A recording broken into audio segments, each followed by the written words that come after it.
Dear colleagues and all participants, on behalf of Department of Physiology, Krishnagar Government College, and 175-year-old institution, I would like to cordially welcome you in the international webinar on immunological and psychological spectrum of COVID-19.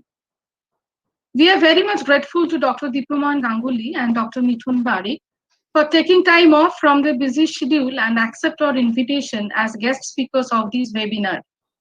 The outbreak of COVID-19 and the worldwide pandemic challenged the global healthcare system. To date, there are no specific vaccines and medications for COVID-19.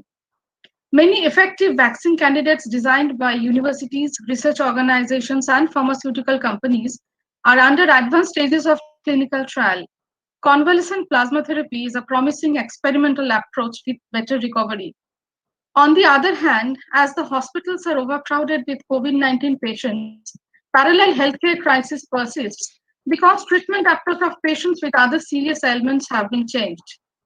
We are sure that the addresses by our eminent and distinguished resource persons of this webinar will enrich ourselves in this situation. Lastly, I greet and welcome all of you for attending this webinar. All participants, please keep your microphone and video off during the entire session. Now, the keynote address of this webinar will be delivered by respected Dr. Shobhun Neogi, Officer in Charge, Krishnagar Government College, who is also the patron of this program. Thank you. Over to Dr. Shobhun Neogi, sir. Thank you, HOD Physiology Department, Dr. Mohiti Banerjee. Namaskar and good morning to you all who are present over this webinar from various parts of the world. Today, our Physiology Department is organizing one international webinar on immunological and psychosocial spectrum of COVID-19. This is their second such presentation within a span of 1 month. I at first welcome our two distinguished speakers, Dr. Dipyaman Ganguly, Immunologist at IICB CSR Research Laboratory at Kolkata, and Dr. Mithun Barik, Addiction Psychiatrist, NHS Ayrshire and Arran, Scotland. I welcome my colleagues from Krishnagar Government College, my beloved students from the college, and teachers, students from other institutes and colleges who have joined in this webinar. Our college is celebrating its 175th year of establishment since 27th November 2019. That is, this college was established in November 1845. The college celebrated its centenary year in 1946, before the independence of the country. So we started with a flying colors the ceremony of 175th year on 27th of November 2019. But it continued with the sports activities in February. But since March, as we know, that this pandemic has seized everything. The students are now not coming to the campus. Teachers cannot go there. Only myself, one or in 2 occasions going to college. But this technology of webinar, this video conferencing in the public domain has opened up, mainly from the end of May, I think, has opened up this Google Meet, Zoom, and YouTube sharing, a new avenue for us to share our knowledges, share the academic activities which is going on throughout the world among ourselves, within the people we know. Today, it is perhaps the 21st webinar in our college since first week of July. So more than 40 distinguished persons, scientists, doctors, officers from other levels, university professors, senior retired professors, they have contributed their valuable time for us. I'm really grateful to all of them. And many such programs we are expecting to organize in coming days. Now, I once again welcome Dr. Dipyaman Ganguly and Dr. Mithun Barik in this webinar. I think all the students, the participants will be enriched to a great extent from their talk. So thank you all, and I open this webinar for all, and I now pass on the microphone to our HOD Physiology Department, Dr. Mohiti Banerjee. Dr. Banerjee, please. Thank you, sir. Now the IQAC coordinator of Krishnagar Government College, Dr. Amurish Mondal, will deliver his welcome speech on behalf of Internal Quality Assurance Cell of the college. Dr. Mondal, please, over to Dr. Mondal. Thank you, Moiti. Good morning, everybody. It's my honor and privilege to have been asked to say a few words in this one-day international level webinar on immunological and psychosocial spectrum of COVID-19, organized by the Department of Physiology. On behalf of Internal Quality Assurance Cell, Krishnagar Government College, I would like to express my hearty congratulations to Dr.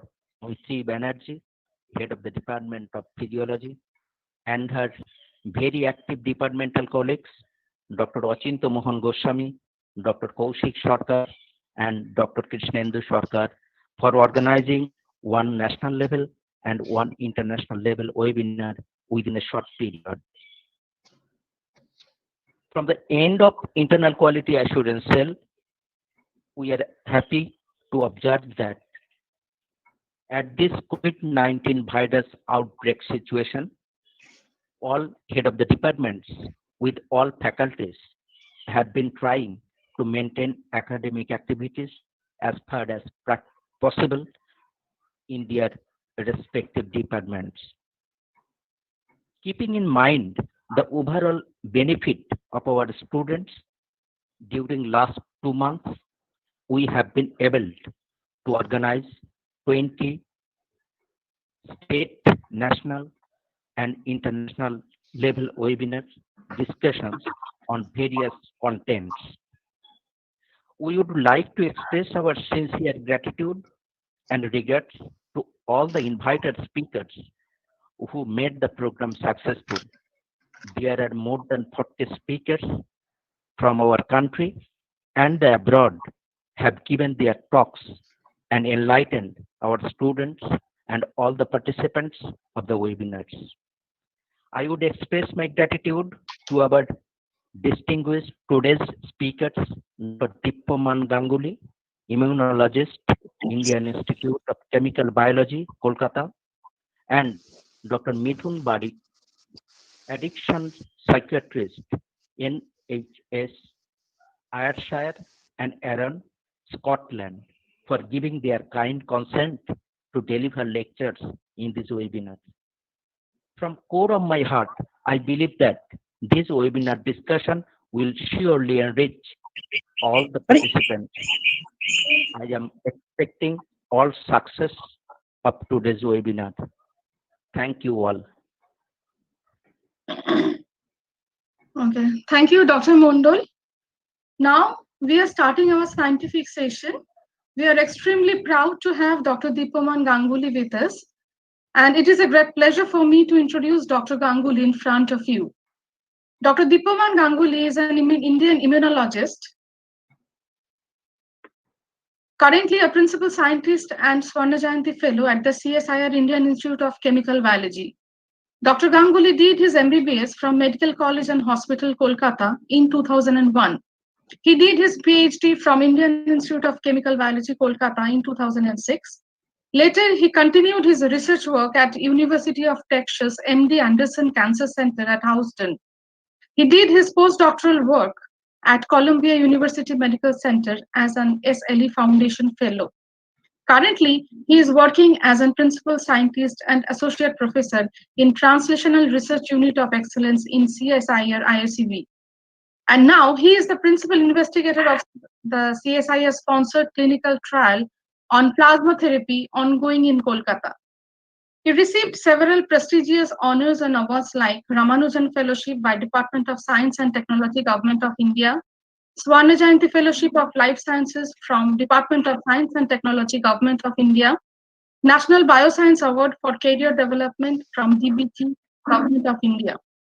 His research work is published in several journals, including Journal of Immunology, Trends of Immunology, European Journal of Medicinal Chemistry, Nature Immunology, Proceeding of National Academy of Science, USA, Journal of Experimental Medicine, etc. He has received several patents also. Okay. I thank Dr. Ganguly again on behalf of my institution. Over to Dr. Dipyaman Ganguly.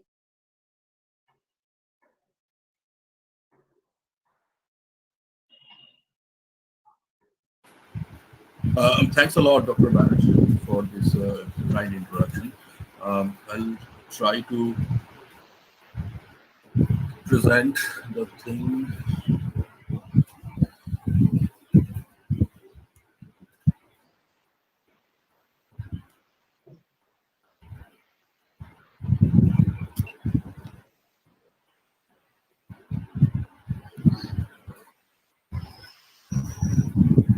Do you see my slides?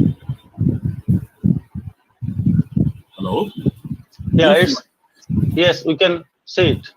and it's full screen, right? Yeah, yeah. Okay, thanks a lot. Okay, thanks a lot for having me here. And good morning. I think, yeah, it's still morning. And all of us have gathered here to learn about something that we have learned so much from different sources, right? The internet, news media, for us academicians, journals, and more scientifically inclined reports and things like that. Now, this is an unprecedented historic event. We have to accept that, and yes, we are unfortunate to accept. I mean, to experience this history. But anyway, there is a lot of learning process involved in this historic incidents of a pandemic, which has, I think, till date has affected 23 million people all around the world, and there is no indication that some of the 7 billion people in this planet are protected from the infection. So perhaps all of us are going to get this infection unless herd immunity is achieved or a vaccine arrives. And I think the first option is there. Second option is going to be delayed. Anyway, so this is the coronavirus. We have seen so many coronaviruses over past so many years. And so why is it causing this mayhem? Because the reason lies in its name. It's a novel coronavirus. So this is a coronavirus that we didn't know of, and much about its biology, much about its disease pathogenesis and immunological activation against this coronavirus, things like that. But interestingly, although we have been seeing so many pandemics in human history of 10,000 years, if you think that the social history of humans started 10,000 years back with organized agriculture, and then and that actually led to emergence of contagious diseases because people started living together. Because before that we were hunters and foragers, and there was very less chance of contagious diseases or epidemic of this sort. So we have a history of epidemics, and so many epidemics. Learned about biblical plagues, almost 7 in number. There are historic plagues, whole lot of them. The Roman Empire ended with a plague, Antonine plague, right? And we have seen plague in India, 1897 to 1920. And so epidemics have been there, pandemics have been there. The good thing is, at this point, scientifically, we are poised to learn a whole lot of things about this epidemic within a very short period of time. You should. So there are desperations among the general population about what scientists are doing, why people are getting killed. But you have to understand that this is unprecedented gathering of knowledge within 8 months. I mean, 10 years back, it couldn't have been possible, right? Within 1 month, we knew about the genome of the virus. And so we have a whole lot of information, and I think that is saving a whole lot of lives. Because already out of these 23 million people, 15 million have went back home. So as I said, there have been pandemics. So this is Spanish flu. All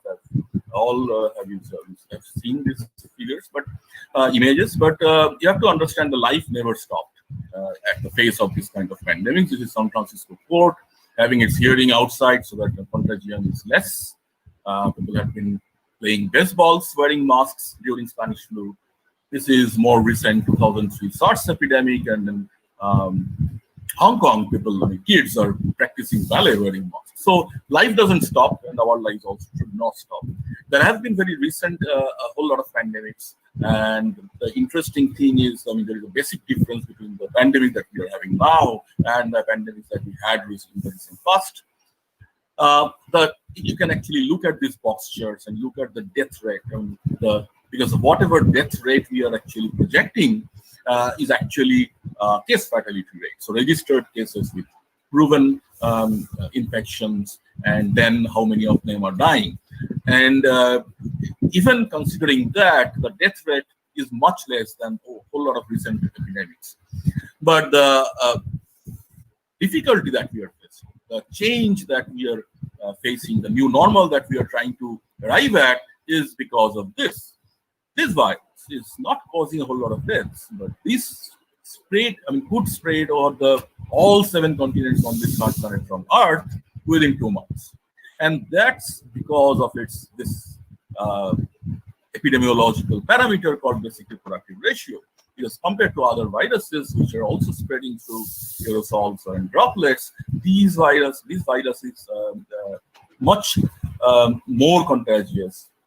Perhaps because, well, the number one reason is droplet transmission, aerosol transmission, but the second is infected person is remaining infected for a long period of time, which is not the case with most of the viruses. But the good news is this was pretty early information that came out from the Chinese epidemic, when the epidemic was still spreading all over the world.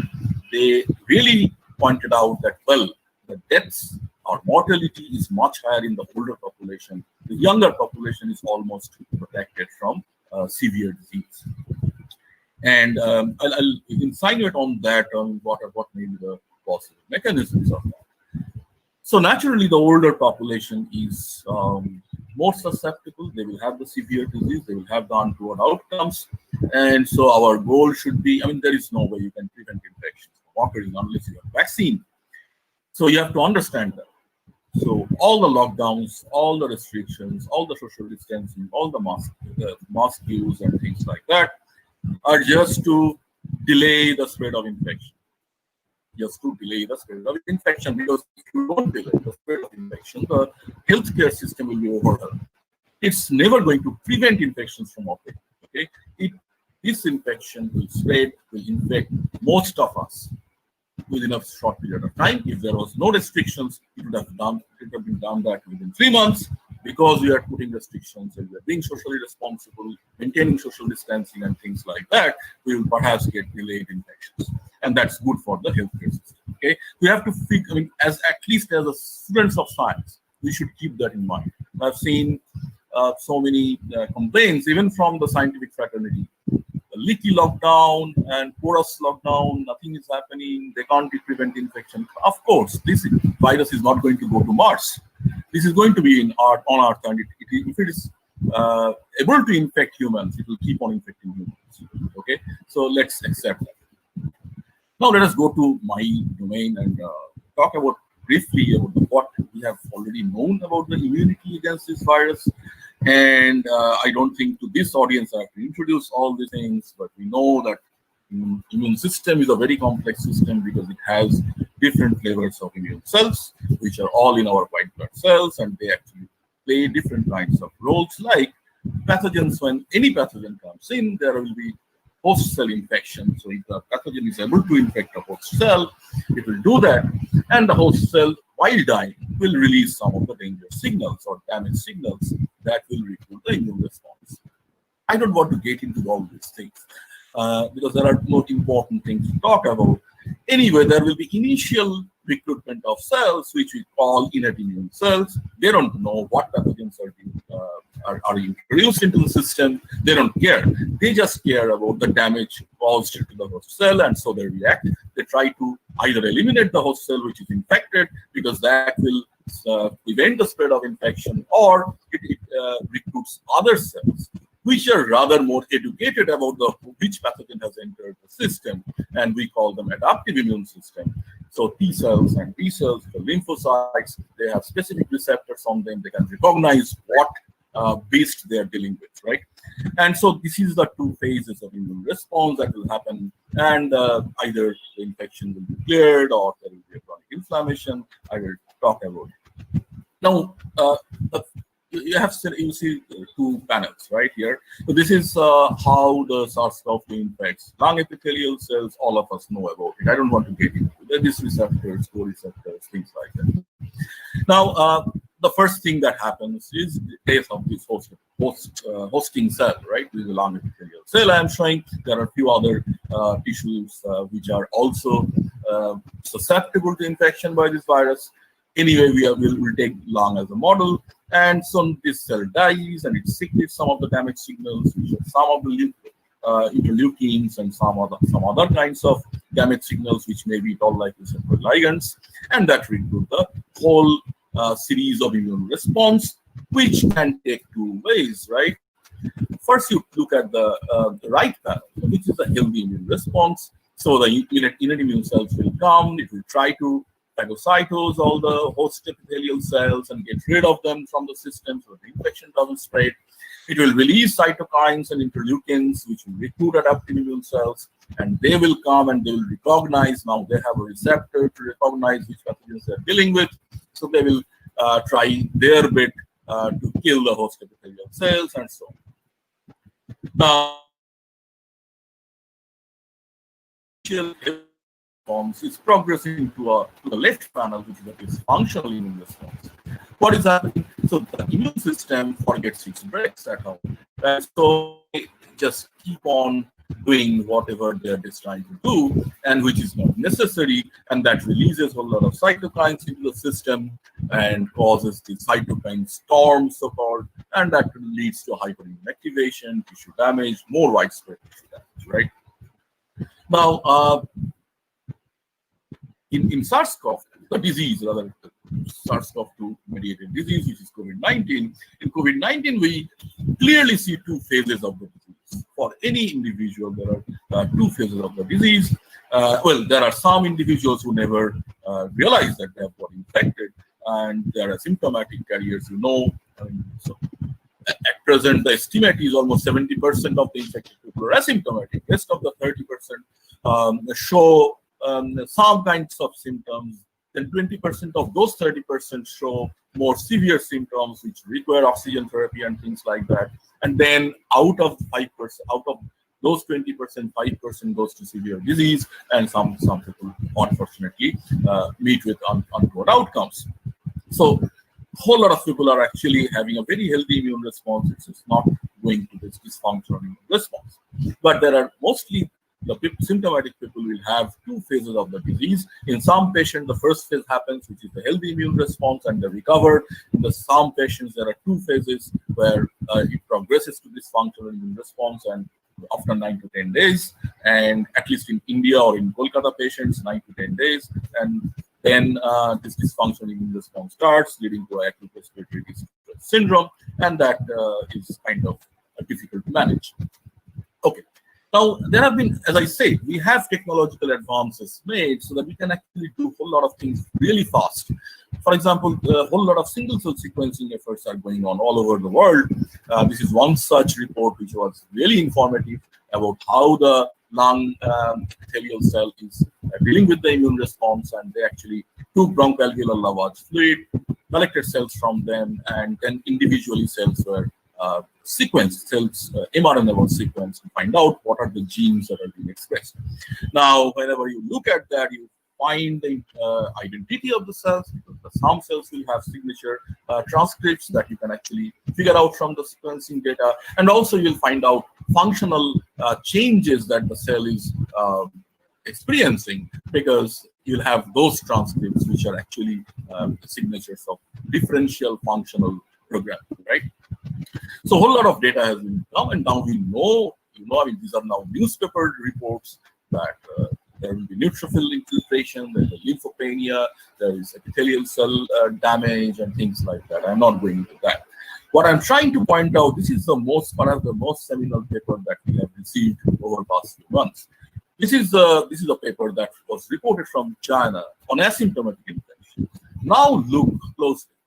So you are dealing with asymptomatic infection. In a classical infectious disease, what exactly you expect? You expect if someone is not showing symptoms, his immune response is really robust, and that could actually get rid of the infection fast enough so that there was no tissue damage, and that's why there was no symptoms. But in an asymptomatic infection, they found that actually the immune response is less robust. Even the antibody content of the sera, I mean the circulating antibody concentration is much less than the symptomatic individuals. So you can actually think, I mean, sit back and think. So perhaps we are not dealing with a classical infectious disease.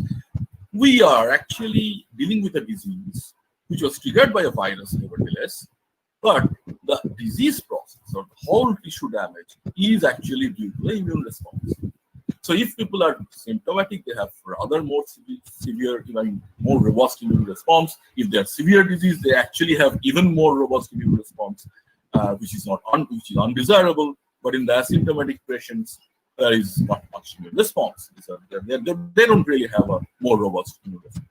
So perhaps you are dealing with an acute inflammatory disease, which is triggered by a virus. And there have been similar diseases in the past. In the clinical textbooks, we have several similar diseases. Yes, we are still thinking of this virus as a classical virus infection. No, but I think this is not a classical infectious disease, and you are actually dealing with an inflammatory disease, which is over within 15 days with either positive or untoward outcomes.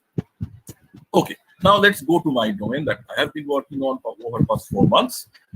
Yes, so we are, whenever this kind of new virus infection comes, people go back to a pretty old ammunition in hand, and that is the convalescent plasma.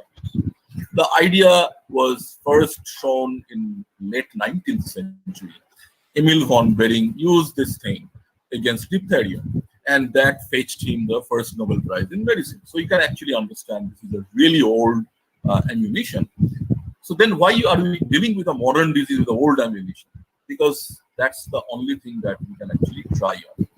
We don't have a whole lot of dependable and proven therapies available. I'll talk about it later. And so there has been previous incidences of this kind of epidemics where a new pathogen has come in, and then people have always gone back to this old ammunition and tried to use convalescent plasma therapy. And in some infections it worked, in some infections it never worked. And so that's why every infection, whenever it comes, first people do some trials to find out whether at least in this infection, if you take plasma from a convalescent donor, will help the unrecovering patients. Now the idea all of you know that yes, so if the idea is that in this kind of infections, there will be antibody production against the pathogen, and that will neutralize the pathogen. And the idea is that people who are recovering, they must have develop a whole lot of antibodies against the pathogen. So people who are not recovering, if you help them with this donated antibody, which will be in the plasma, then perhaps they will be better off fighting off the disease. That's the whole idea. And in the whole world, almost 150 trials are going on in different countries. In USA, the largest trial was going on, still going on, which have already recruited 35,000 patients. They have released data on 5,000 patients showing there is no such no severe adverse effects, because transfusion of plasma is always having its inherent problems of potentially causing adverse effects of allergic reactions and things like that. There is no such report in this case. They are also releasing some of the data from their therapeutic outcome data sets. And it seems it's a variable response. There is heterogeneity in terms of response to plasma therapy. Now, we just started with this kind of plasma therapy trials, thinking about only the antibodies. But I just point out to this audience, because this is a physiology department webinar, that yes, definitely antibodies is the major thing that we are thinking of. But actually, plasma has a few more things. Plasma is a cocktail of so many proteins and so many things. And they will have other factors that may play a role in this disease. And this is not the first time people are proposing that. People have actually proven with very good data that yes, even the antibodies, we are always thinking of the FAB fraction portion of the antibody that will neutralize the virus. But people have shown, especially a group in France have been doing it for over past 15 to 20 years, Krishnagar's group, and they showed that FC portion, which is not specific to the pathogen, also plays a big role in driving an anti-inflammatory response. So perhaps when you're dealing with giving plasma to a non-recovering patient, all these factors come in and they can actually help you out. And we, in our trial, So in India, there are 10 trials going on, right? I'll just mention two trials. One is the biggest trial, which is run by Indian Council of Medical Research, which is the multicentric trial, and they are actually targeting mild ARDS patients. In ARDS, what is happening? So you're giving oxygen, and the arterial oxygen concentration is not increasing, and that's why the person is getting respiratory distress. And so you can actually define these different gradients of areas using this parameter, which is called PF ratio or PO2 by FiO2. PO2 is nothing but oxygen concentration in the arterial blood, and FiO2 is the fraction of oxygen you're giving to the patient, right? And so this ratio will define whether, even if you give 100% oxygen, how much oxygen is actually reaching the blood, and how the lung alveolar function is happening. And so you can actually have different gradients, and ICMR trial is actually looking at mild ARDS patients. And this trial that we are trying to do in Kolkata is a now CSIR funded trial, single center trial, but it has two definite uniqueness. One is we are actually targeting both mild and moderate ARDS patients. We are not targeting the severe patients who are on ventilator or something like that.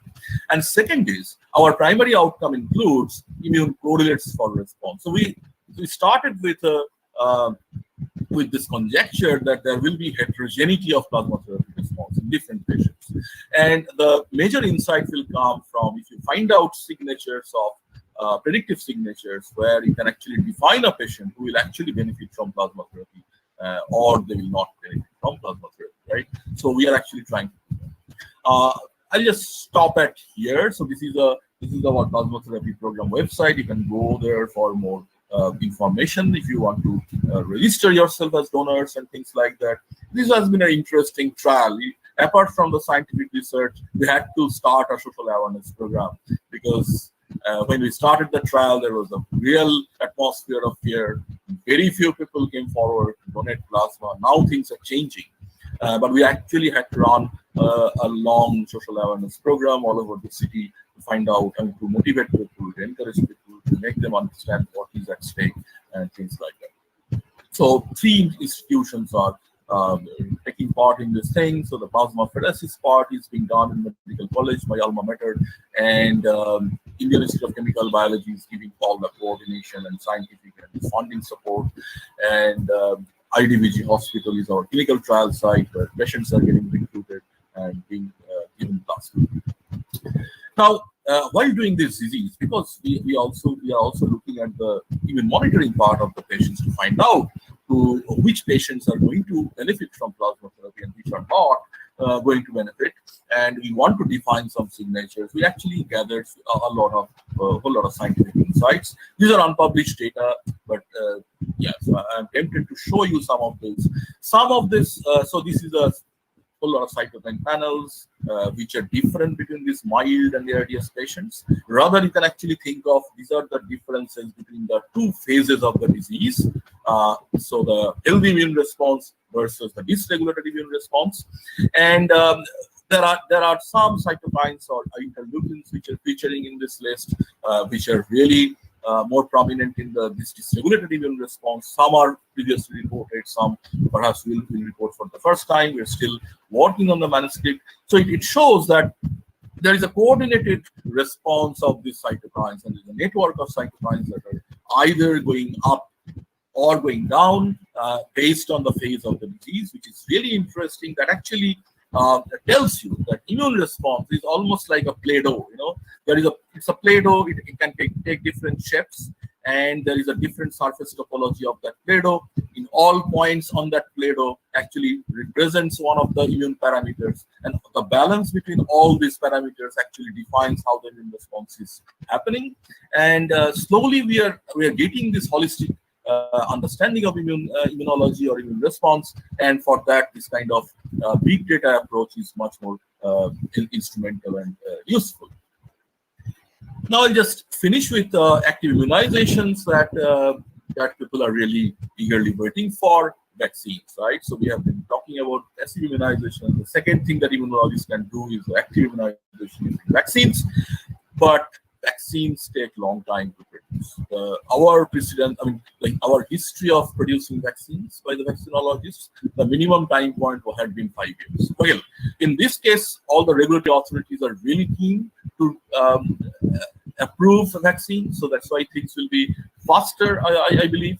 And that's why a whole lot of vaccinology trials or vaccinology efforts are going on. And in vaccine, I mean, I don't want to introduce to this audience that in vaccines, you just take the pathogen and take an attenuated version of the pathogen. There are different approaches, and you can actually take an inactivated live attenuated vaccine. We have a whole lot of examples of that. All of us take them, and these are the most easy to develop. A whole lot of efforts are going on for SARS-CoV-2 attenuated vaccine in all over the world. You can actually develop a DNA vaccine where you give the immunogenic component of the pathogen through, by delivering the gene and then producing immune response. You can use another virus which is not going to cause disease and use the immunogenic immunogenic part of the genome of the pathogen in context, and then develop a vaccine. So again, the University of Oxford vaccine, the ChAdOx, is actually taking this effort. There are RNA vaccines. The Moderna vaccine is of this effort, but again, you are actually delivering the messenger RNA that will express a protein which is immunogenic and is expected to develop immune response. The USA vaccine trial is being done with this vaccine. There are virus VLP particle vaccines. Again, Doherty Institute, which is a very famous institute in Australia, they are actually trying to develop a VLP vaccine for SARS-CoV-2. So there are recombinant vaccines. Let's not get into that. Now the question is, so this is the situation now, right? So now people are really eager to take this shot, but the problem is, why so many vaccines are being tried? Because there are almost 150 different kinds of vaccine efforts. Why? Because people know that some of these vaccines, most of these vaccines will fail at some point or other. That's why it's not about competition. It's also about increasing the chance of getting effective vaccine. And so that's why so many vaccine trials are going on, and people will find out whether we really get a vaccine which is effective, which is safe, and which arrives us fast enough before herd immunity takes care of coronavirus. Okay, I just mentioned drugs for some reason to drive home the message that we are actually dealing with different kind of infections.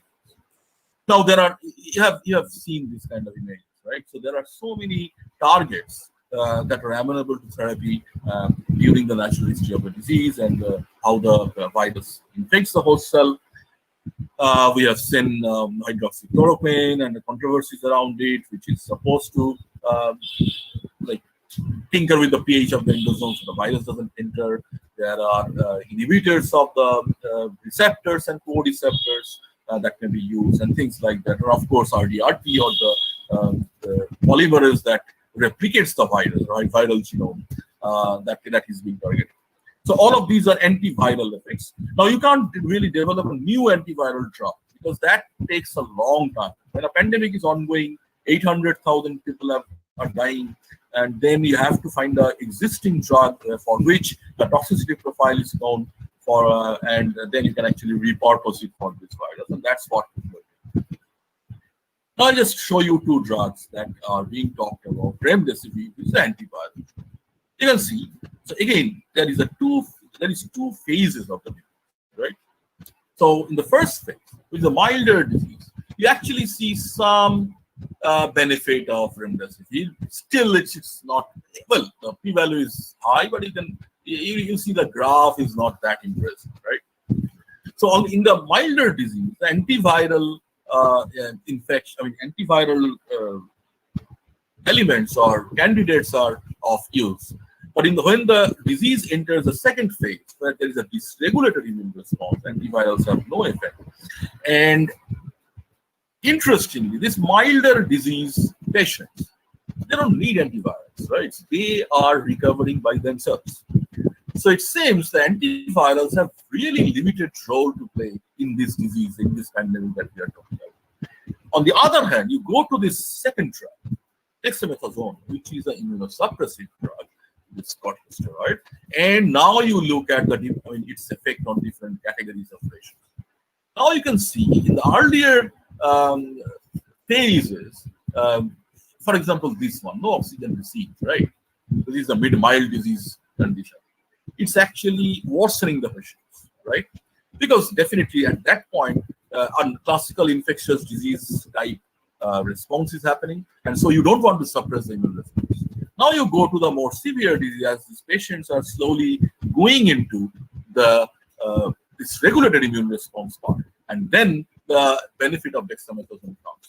Now you have to take it, keep in mind that these patients are recovering also, are recovering like by themselves. Most of the mild disease patients. These are the patients that you are actually concerned with. Now this war will be won if you save these patients. So that's why it seems we're actually dealing with an inflammatory disease where an immunosuppressive drug will actually save lives. So I'll just stop it here. And as I said, we will have a rough ride in coming few months. Mithun is my friend from medical college. My is also a friend, old friend. So they have perhaps have took that rough ride and now they're over with it. We are going to have a few more months of rough ride, but we have to keep in mind that 6 out of these 23 million people, 16 million people have recovered and gone back. So please don't get into this atmosphere of fear. Please come out of it. And I think Mithun will be better poised to talk about the psychosocial aspect of this pandemic, which is really important. There are 23 million infections, true, but there are 60 million people who are recovering. And the fatality rates that we are talking about, the lower part of the fraction, we don't know. It's much higher than what is projected. So we're actually looking at case fatality rates.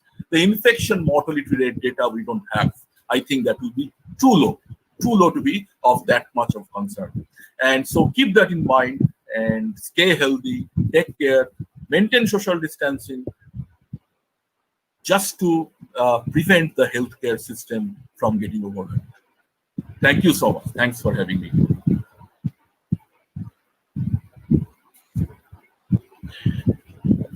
Thank you, Dr. Ganguly, for such an elaborate and informative talk.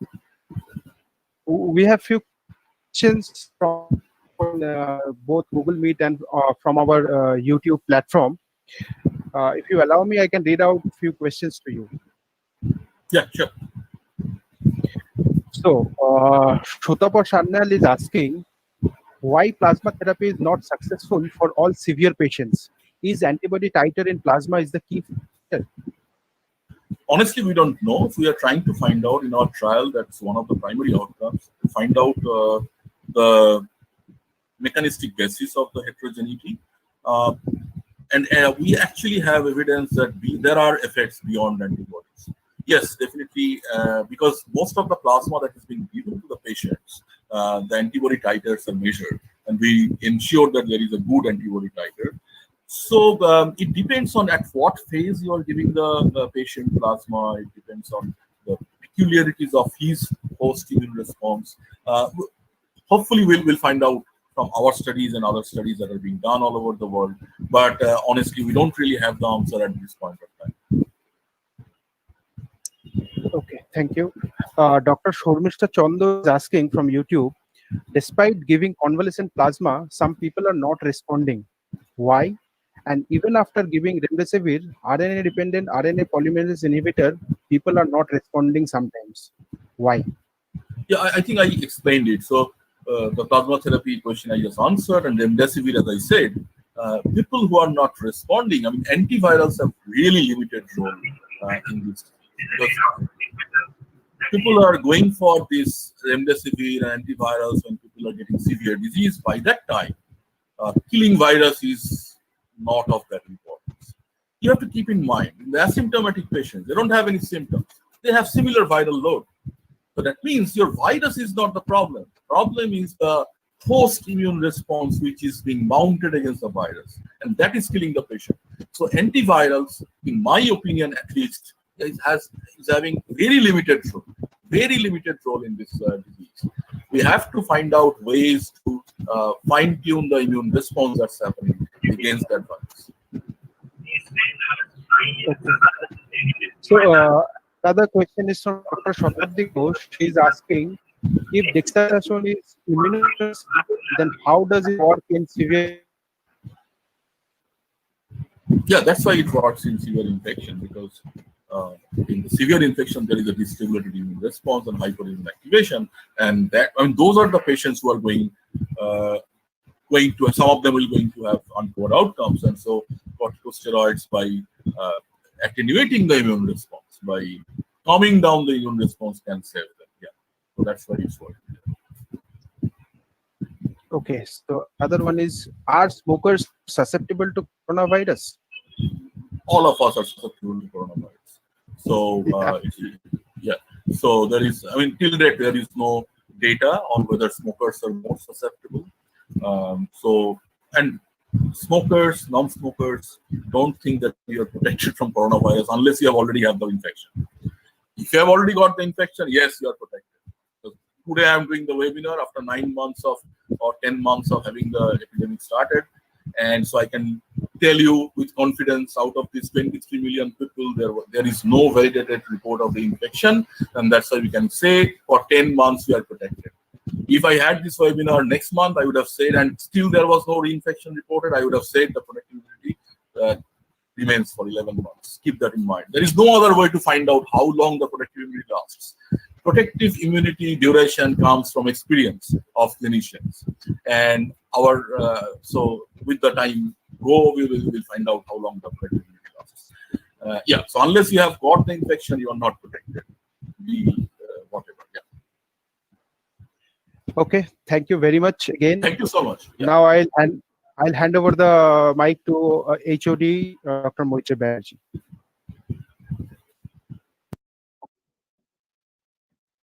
Okay, thank you, Dr. Ganguly, again from on behalf of my institution. Now we are in the second session of our webinar. Our speaker for this session is Dr. Mithun Barik from NHS Ayrshire and Arran, Scotland.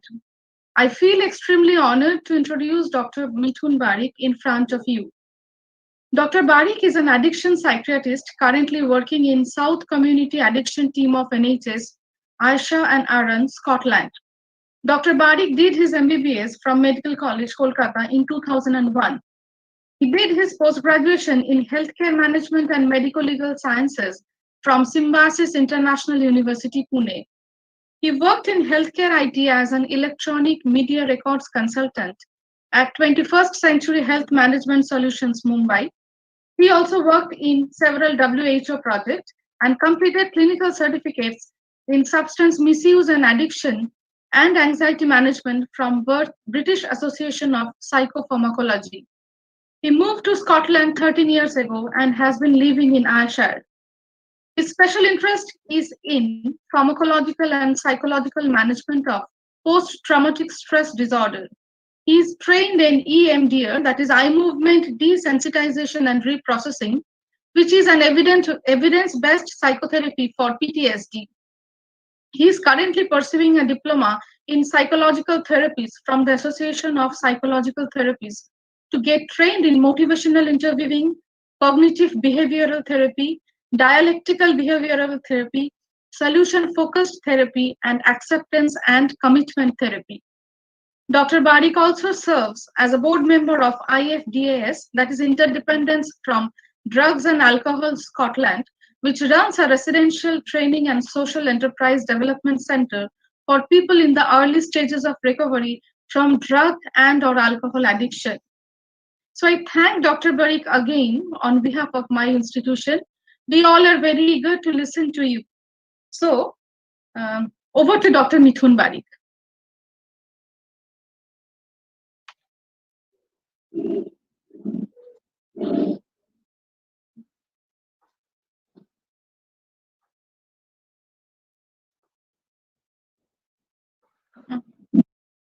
Thank you. I'm just trying to read the.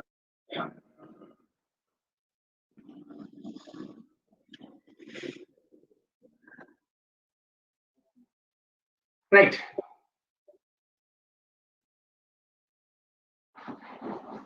First of all, I would like to thank Dr. Shovan Negi officer in charge, Krishnagar Government College, for inviting me. The talk from Dr. Ganguly was very informative, and yes, we have seen the impact in our personal life and in our patient's life.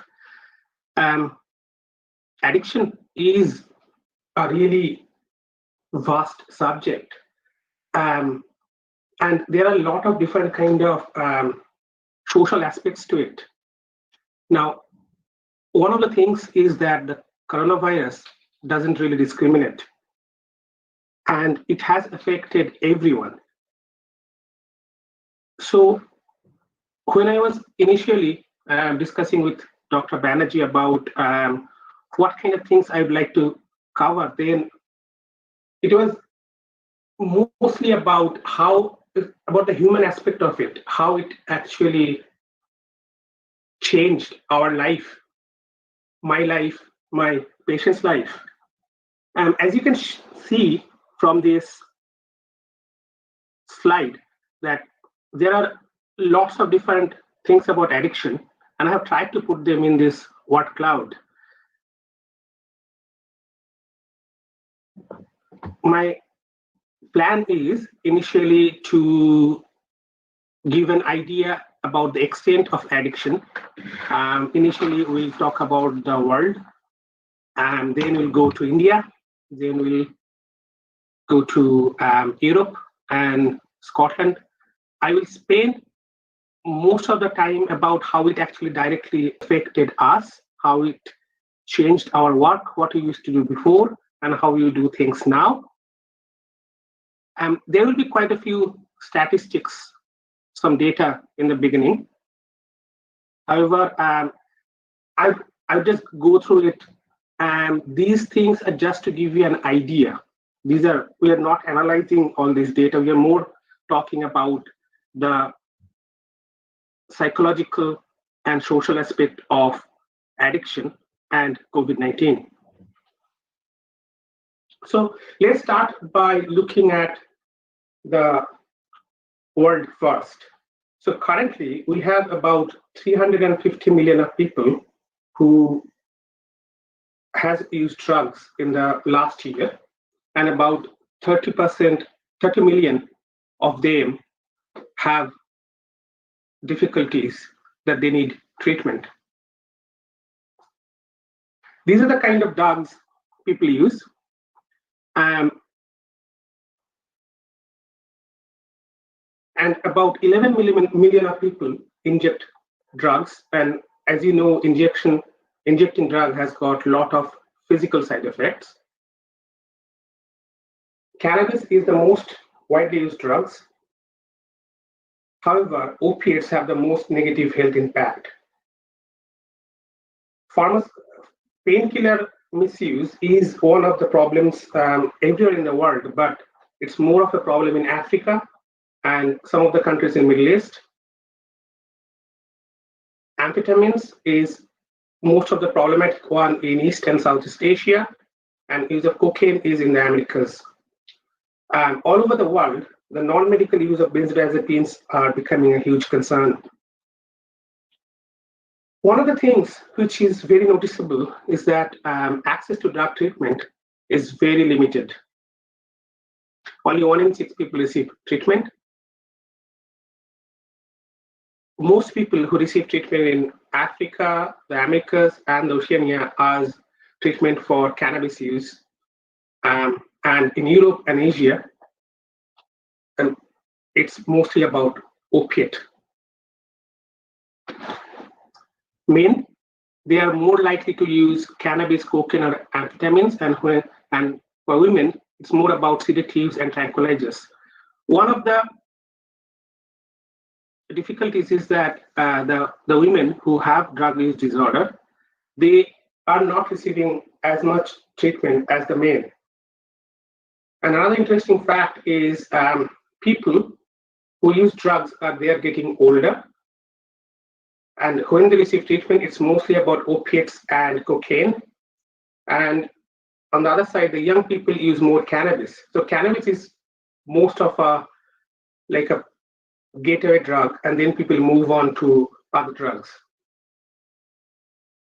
So coming to India, India didn't have really a good data set in the beginning, but they have now started doing it, and they did a really detailed data collection about people who use drugs and which states have the most use. So the most used substance in India is alcohol, 16 crore, and about 6 crore people have problem use, and 3 crore has dependent. Now, the difference in here is, of course, not everybody who has drank alcohol in the last year is going to have a problem. It's not going to affect their functioning. When we are talking about addiction, we are talking about how it affects their life, their functioning, their relationship. And when somebody has got dependence, if they don't receive treatment, it makes things very difficult. One of the interesting facts about alcohol use in India is that, which is not really surprising, that men drink more than women, and people use more country liquor and other spirits. So these are the top 10 states where people use more alcohol. This is in number, this is not in per capita. And West Bengal is in them, one of them. The next one, which is mostly used drug, is cannabis. And there are differences between Bhang and Ganja because there is some difference in legality. And again, UP has the highest rate of people using cannabis. Now, opiate use, it's increasing in India. We have remember, opiate use has got more effect on somebody's functioning than occasional cannabis use. We have got 63 lakhs of people who uses heroin, also about 25 lakhs of people who use painkillers or other opiates. We have in UP, again, it's most people who use, but if you look at the percentage of population affected, the top states are in the northeast.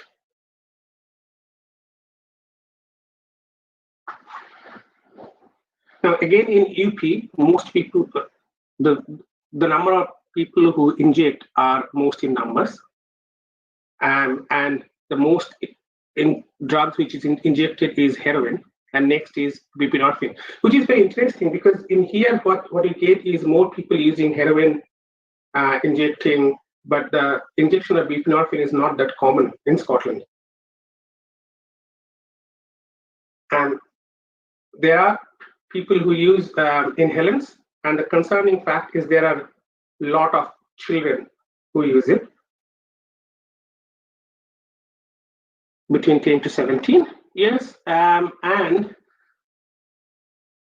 again, UP comes in the top. So this shows that when we are making plans of how to deal with addiction problem, they are multifaceted, and every area needs a different kind of approach. Now, if you're looking at the treatment, like the world, most people who tried to get treatment, they didn't really receive any treatment.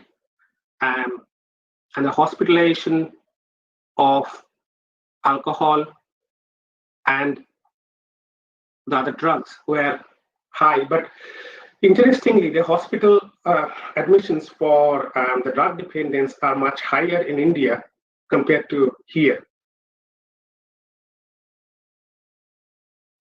So what they have noticed is that the most of the addiction treatment programs, they focus on the de-addiction center or detoxes, but that is very difficult because you can't really try to get everybody in the hospital and detox. And to be honest, that kind of approach doesn't really work.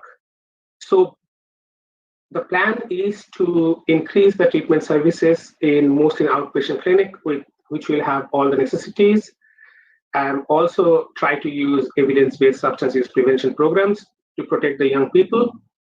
And of course, they have spoken about legal and policy and environment so that they can manage these drug difficulties. Now, the global deaths they're being increased by these use of drugs.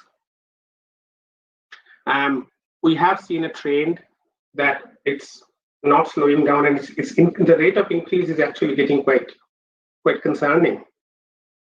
Now, all over the world, the highest rate of people dying from drug use disorders is in Europe.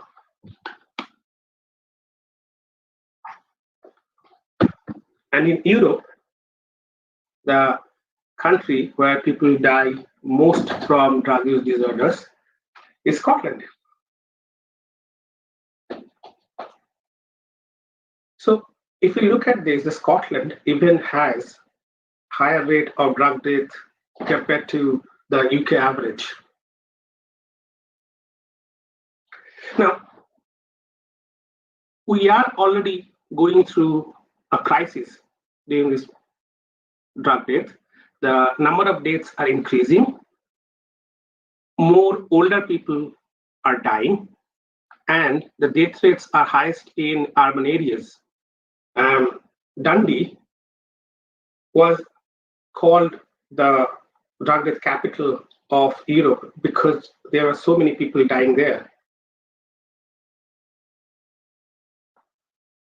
So if we look at the data from 2017, there were a lot of people who died from alcohol-related problems.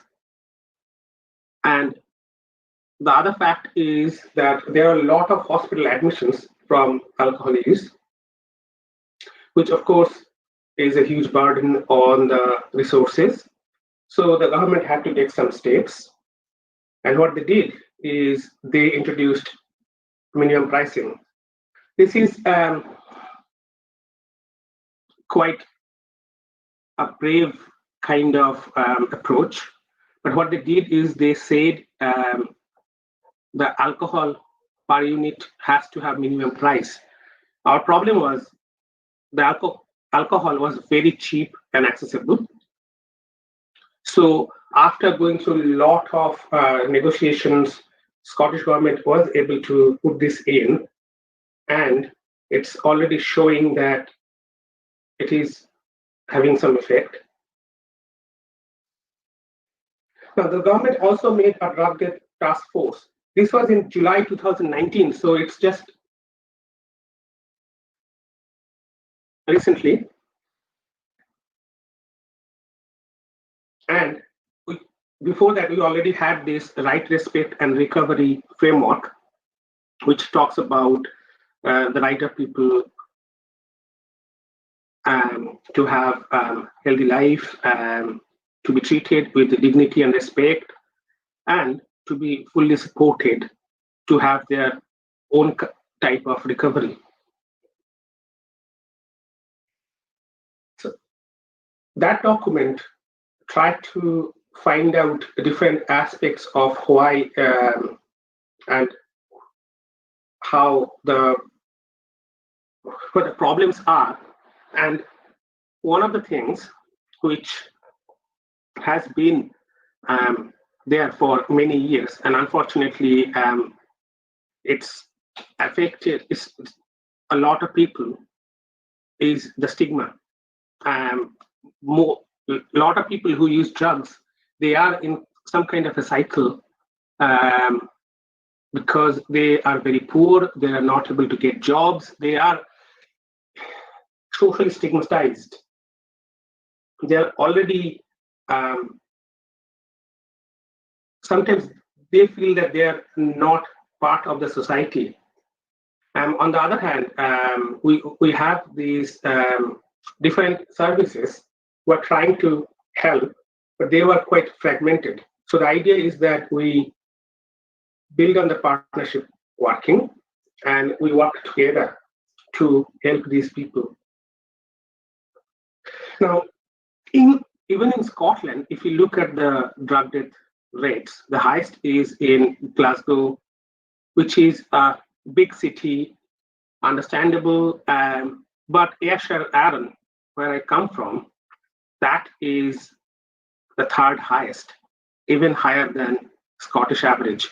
So we were going through this crisis, and we were just thinking of what we can do to solve this. There were lots of discussion, different kind of things between all these agencies. So how it works is that Scotland is divided into different parts, and every area has alcohol and drug partnership who tries to bring all the services together. I'm part of the NHS Ayrshire and Arran. There are third sectors, which are private organizations, like we are ETU or Ayrshire Council on Alcohol. The South Ayrshire Council is really involved. They have the social work department, which look at the children and social services aspect, and also housing and other different kind of things. There is the community justice, who look at the prison and people who get released from prison and how to help with the legality aspects. And of course, Police Scotland is a part of that as well. We have got the Women's Aid, who help people, especially the women who are struggling with domestic abuse. There are hostels like Blue Triangle. There are recovery activities like Recovery Air, and there are lots and lots of other agencies who are involved. So we work with a lot of different kind of people, and we are constantly in touch with them. So it's in addiction, we always use the holistic approach, trying to know all the aspects of a person's life. And we're trying to help. If somebody doesn't have a house or doesn't really have food, and then it's very difficult to manage other sort of things. For example, if they have got some psychological difficulties, because they won't be really able to focus on them. So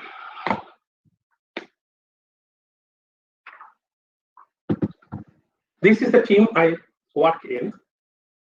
In Ayrshire and Arran, because it's a big area, we have got 3 teams, North, East, and South, and I'm part of the South Community Addiction team. We are a mental health service who are specialized in addiction. We see patients who have got both addiction and mental illness problem, mainly alcohol and drug dependence. People who are not dependent, who use drugs harmfully, they are mainly seen by the third sector because they don't really need any medication. So we mainly focus on the medication aspect and the psychological aspect. So in a way, the more complex ones. Now, people come to us from different way. They can refer themselves, family members can refer them, we get them from the police, from the ambulance service, the social work, we get from accident and emergency, we get from the GP, jail, hospital, community mental health teams. Each and every person who is open to us will have a care coordinator. They're called key workers, and now most of them are mental health nurses. We also have support workers who are people from mostly science backgrounds or social work backgrounds who have experience in addictions. There are also peer workers. Peer workers are those who used to drugs in the past. Now they have recovered and they're helping other people. That's called lived experience. We also have to look at the physical health side. So over the years, we have tried to do things we can do. We have ECG services. We also have testing for bloodborne viruses. We also run a service for providing injecting equipment. The infectious disease part, the treatment is handled in the general hospital. We have occupational therapists in our team who help with improving functioning of patients. We also have a clinical psychologist in our team. Unfortunately, the psychological aspects of addiction has been ignored for many years, mostly thinking that if people are taking drugs, they won't be able to really engage with psychology. And also there are cost factors. We have a clinical psychologist, but we share with the other two teams. So we just get our one day a week. And the access to psychological services in here is not really great. Now, when somebody comes to us with alcohol problems, if they are drinking dependently, they go through a community detox, which are nurse-led. They don't really need to see us. If they need medications in the community, they are prescribed by the general practitioners. We do have alcohol detox centers, so people who are complicated, who has got complex physical health or mental health issues, they go to the hospital in our ward. We also do a 4-week rehab in there. And from the drug side, we have the medication-assisted treatment. And the main medications we provide is methadone or buprenorphine. We used to do only buprenorphine detoxes. So anybody who comes with dependence, opiate dependence, they will have the option of either be on a long-term maintenance prescription of methadone or have a detox for a month on buprenorphine. The buprenorphine detox involved a lot of intensive support from the nurses. They would see them quite a few times prior to the detox, get them prepared, check their motivation, do relapse prevention, and then they would go to their house on the day of starting. They would do blood pressure. They will check their withdrawals, whether they're in withdrawal, and then they will let them take the tablet, and then they will go the next day and the following day, and every week they will go to their house and provide support. Also, now, when somebody is being prescribed a medication, because these are all controlled drugs, then you need special, you need prescribers who are experienced in them. So we have got different sort of prescribers. We have got NPs, who are advanced nurse practitioners. These are nurses who has had special training and it works independently.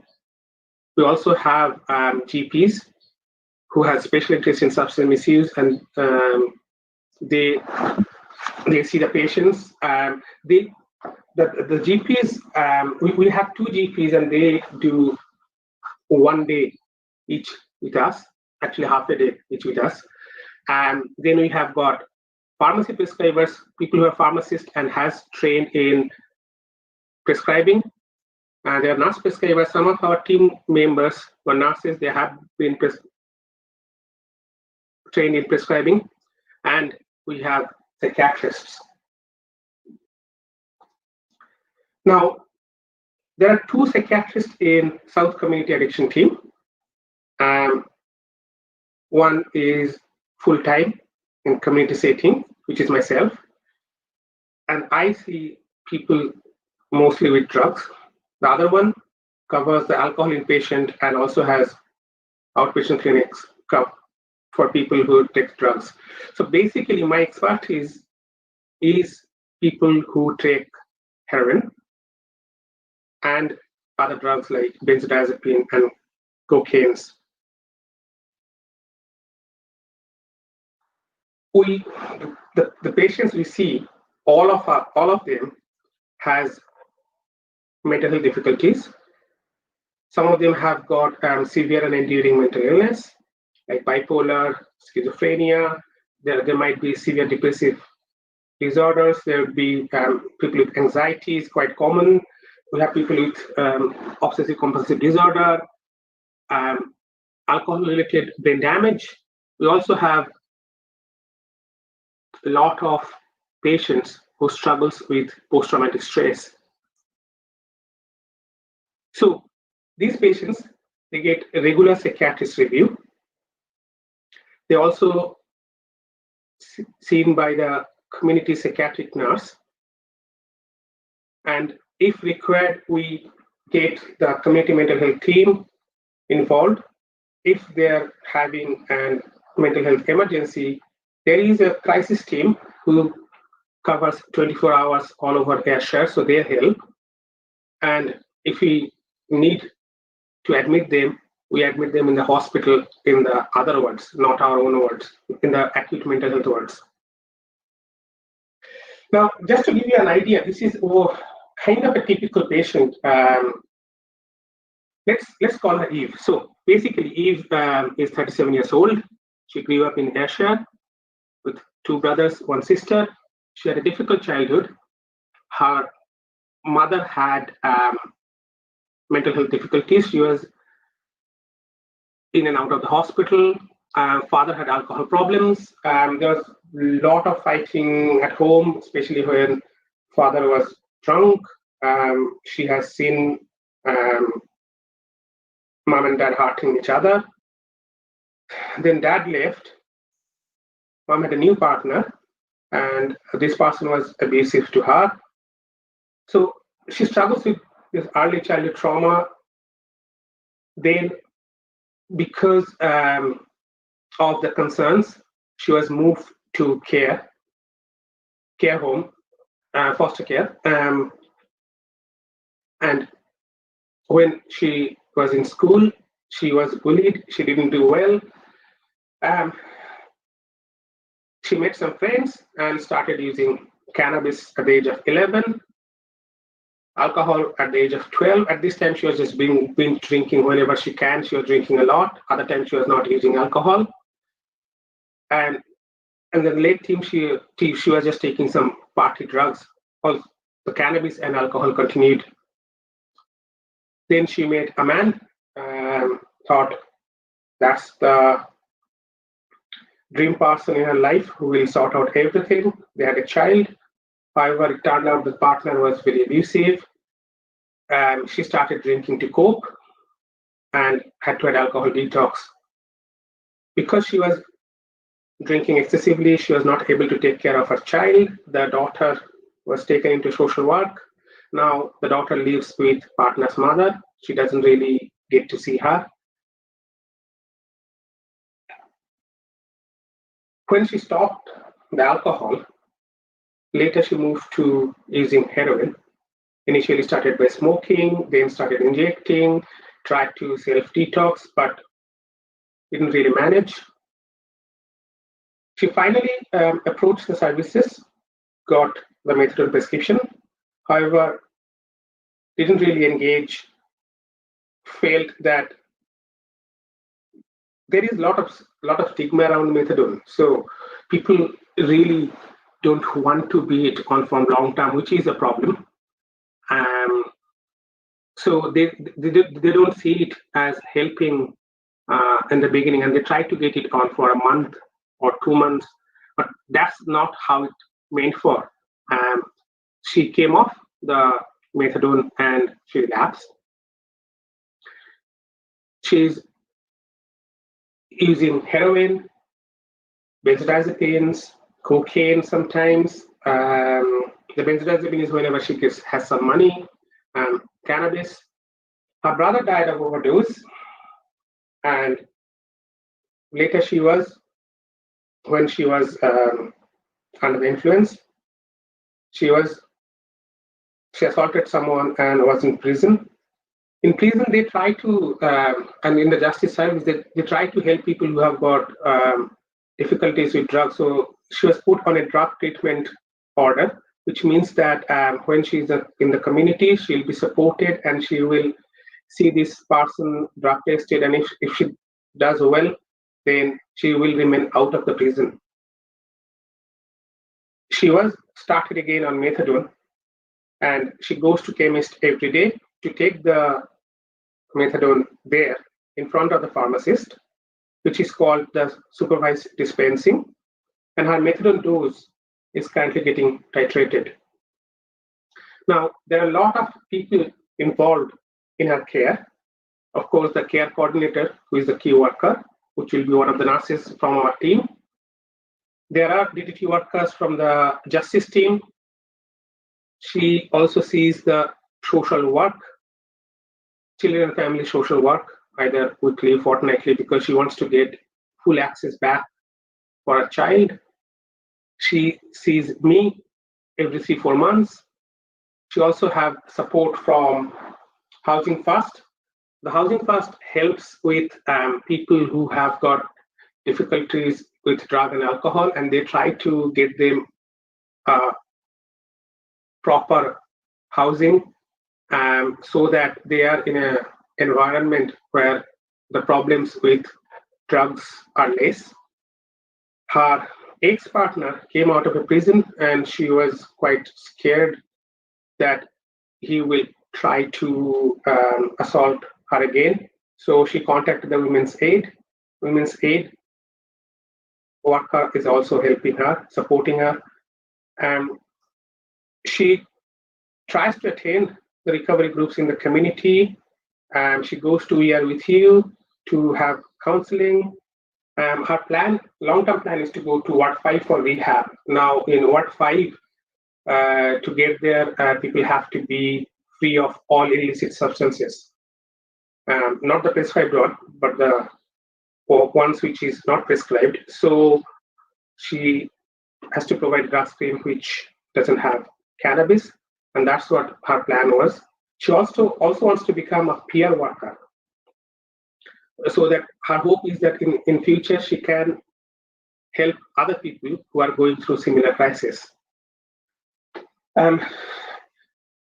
Because of her difficult background, she has got a lot of different kind of mental health difficulties. She sees rapid mood changes, often get nightmares and flashbacks about previous abuse. She is quite scared when she goes out because somebody might hurt her. And in general, she doesn't really do well when she is in a social situation, tries to avoid crowded places, doesn't go into public transport, kind of takes the taxi when she needs to. She can take the bus because of her anxiety is so high. Now, for all these, the plan that we will do psychological interventions.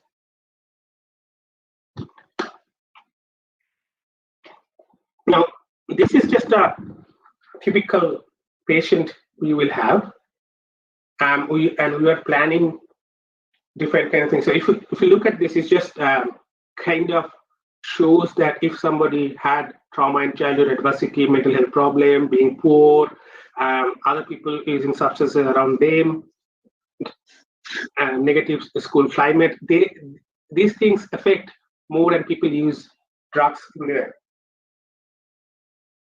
Now, we do have psychology, and we are just trying to develop more of psychology.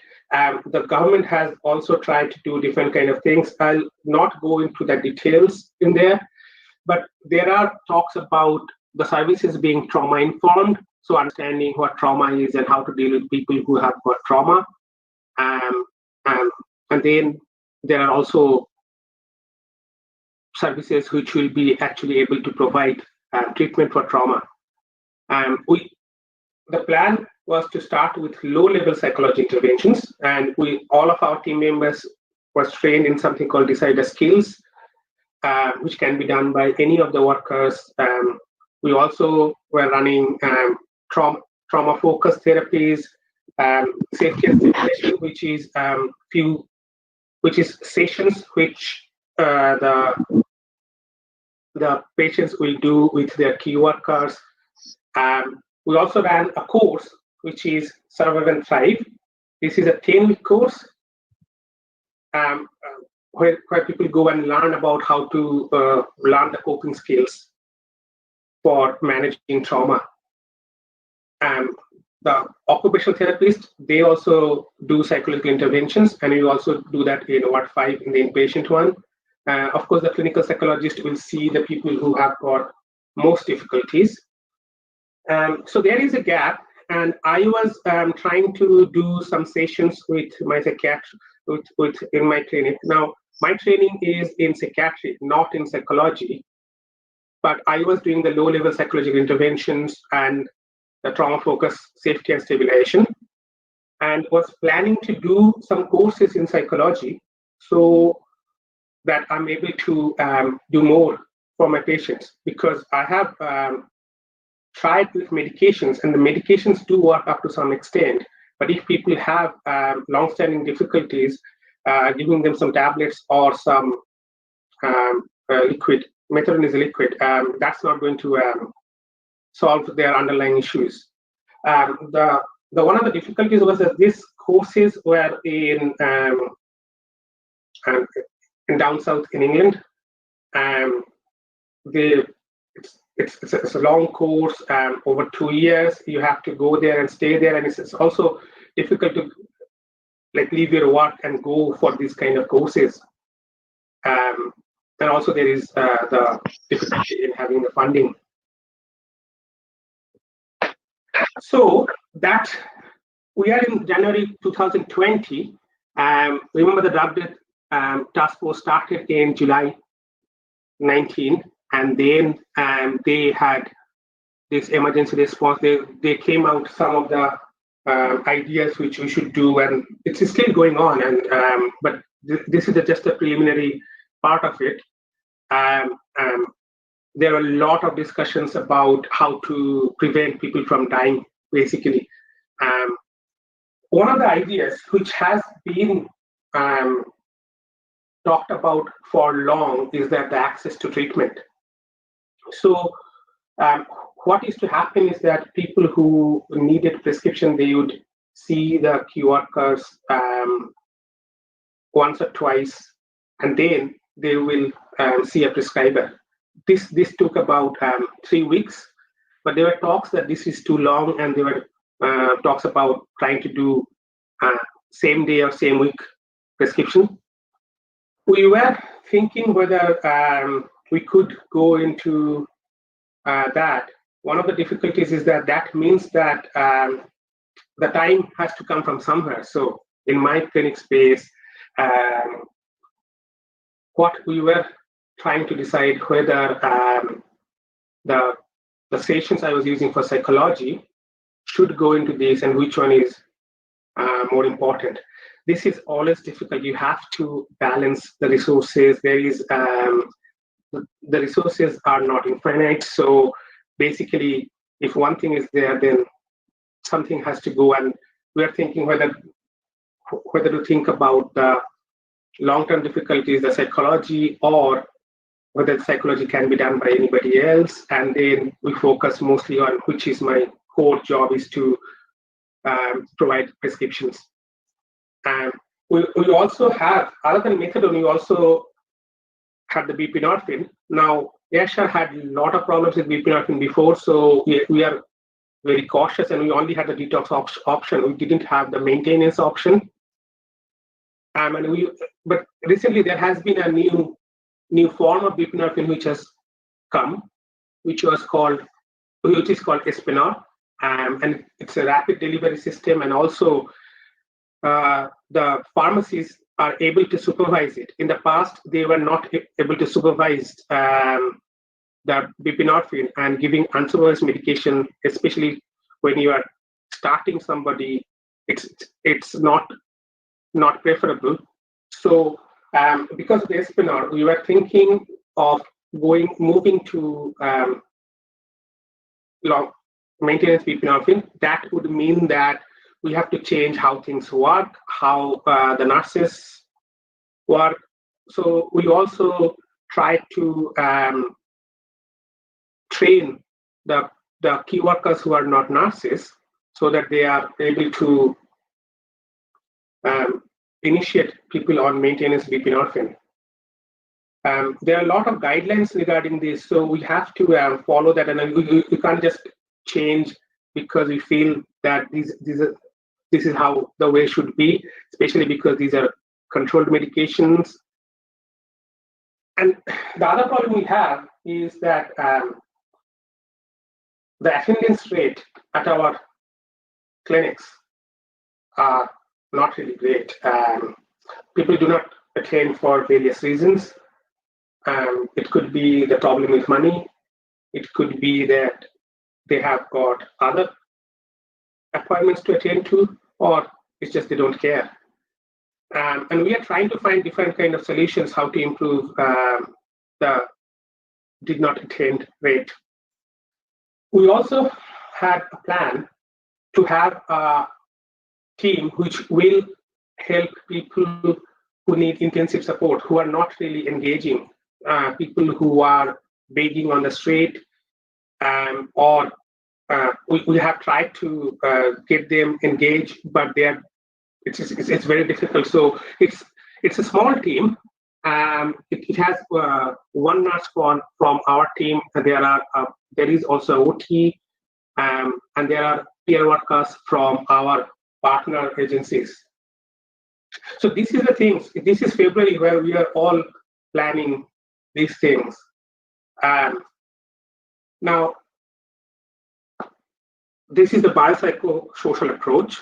If you look at the social and psychological aspects, that's what we are talking about today, and that's all these three has got a huge impact on somebody who has got mental health difficulties and addiction issues.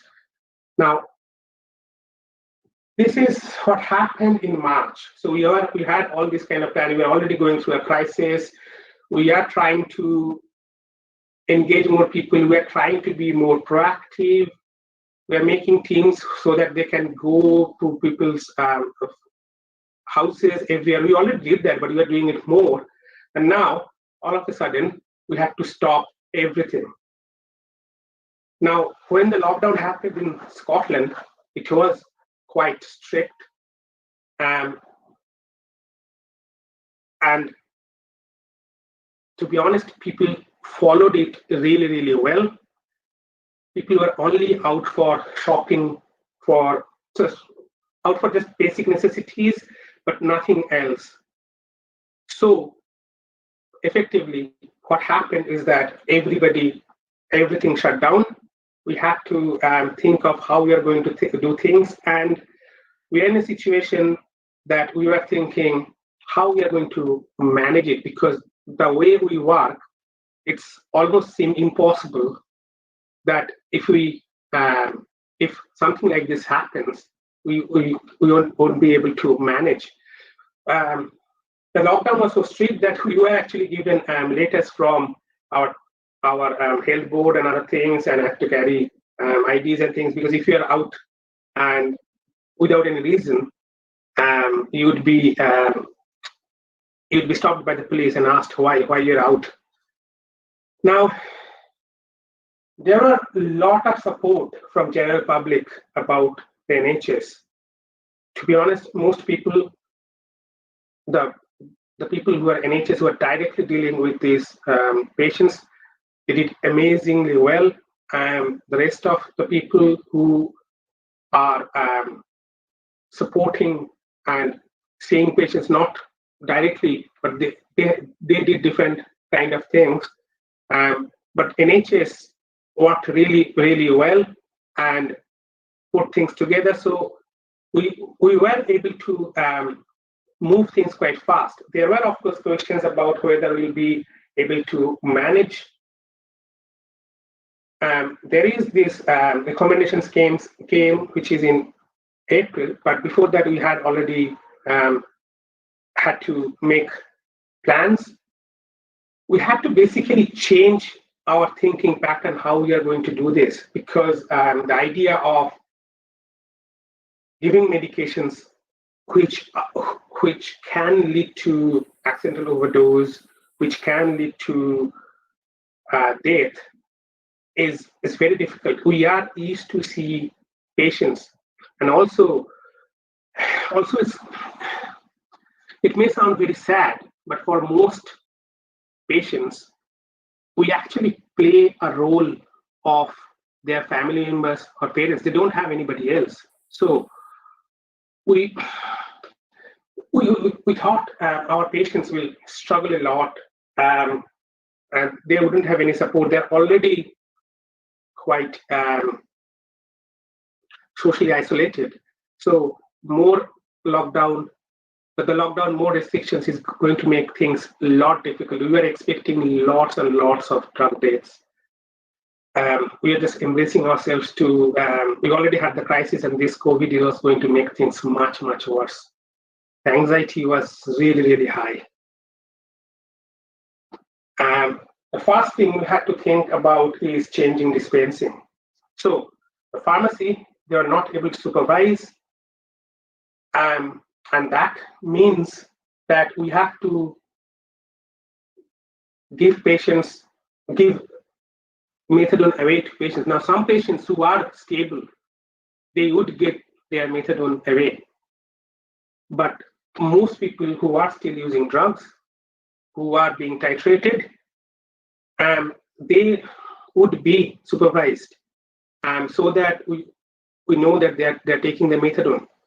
Now, the difficulty is that people are not taking it for a few days, and if they start taking it, they will overdose and they will die. And there is also the idea that if people have a lot of methadone available, they might sell it to others. So some people who are not opiate dependent, they will take it and they will die. There are lots of negotiations with pharmacy.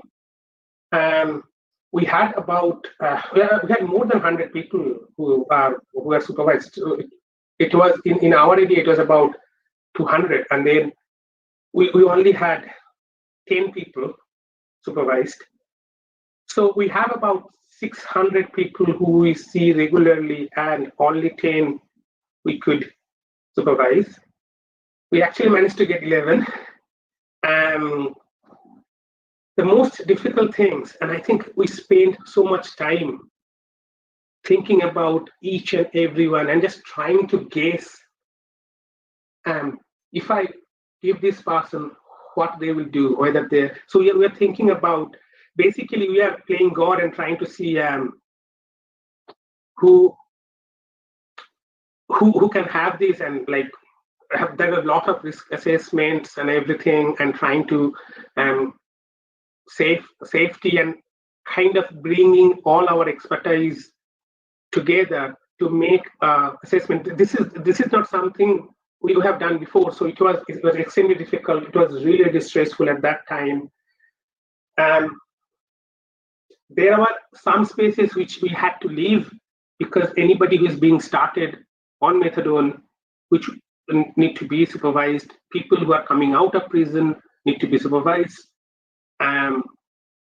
So what we did is that we tried to give boxes, locked boxes, so that people can keep their methadone. So these are mainly for people who have children at home, so that the children doesn't have access to this. Now, there was a concept called shielding, which is people who are has more risk of getting COVID, they were asked by the government to stay at home for at least 3 months. They were requested not to go out and not have any contact with the external world. Now, this meant that they can't even go to the pharmacy to collect their methadone. So we had to think of solutions. Initially, we started delivering by the key worker, but of course they have other things to do. So they're not, if they're delivering, they're not able to support their patients.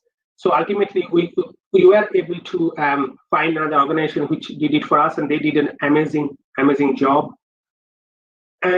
One of the difficulties is that the pharmacists in there, they had to reduce their hours. There are long queues outside. There are lots of difficulties regarding this. What's happening now? We are in stage 4, and the lockdown restrictions are being lifted, and the pharmacies are now able to increase the option for supervision. Remember, in the beginning, there was a lot of problem about having PPE. So now the pharmacies are more equipped, they are more experienced, they know how to manage it, and now the options of increasing supervision is there. We still have some issues with some of the pharmacies, but overall it's easier. But overall plan for us is to keep the patients on the current pickup regime if they're stable. So we're not just going to put back everyone to the previous pickup. I think our patients do deserve it if they have been stable and showed that they can manage. So there are a lot of changes in working pattern. We divided the whole team in 2 because we couldn't have the same number of team members there. The teams, each team was there for a week, no contact with the other team at all. Each team will have one prescriber, and we are all in the base. Before that, we'll be in different areas, and we'll have all prescribers working. But now it was mostly one prescriber there. The others were working from home. Microsoft Teams was used for our meetings. Now, NHS is not great in having softwares. It's mostly old. But to be honest, the IT worked really well. The Microsoft Teams is fantastic for different kind of things. I have been on several meetings on this, and now it doesn't even feel like we are not in the same room. It does work really well. As a prescriber, we have to meet quite a lot and discuss what's been happening, and so it's much easier with having the Microsoft Teams. A lot of people even didn't have laptops, so the IT had to work a lot and set up how to work from home. And so initially it was mostly them. Now it has settled for them. Some of our team members were shielded for 3 months. They only worked from home. If you see these photos, this is how it looks now. The room. This is the photo of my. On the right side is my room. There are only 2 people allowed at a time, which means that there are 3 people who could be there. When I'm there, the nurses and the other key workers do come and discuss with me. So the other person will not be able to be there, and it hasn't been a problem yet. But when you open up more, and that may be an issue. And also when you have the whole corridor, the whole hospital now looks like that. I work in a mental health hospital, so it's not as strict as the general hospital. You don't have to wear a mask in all the areas. We do in clinical areas. So the current work pattern is that we have divided the week. Now we work some days from the base, some days from home.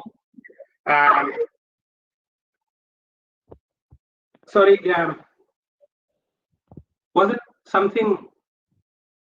No. Okay.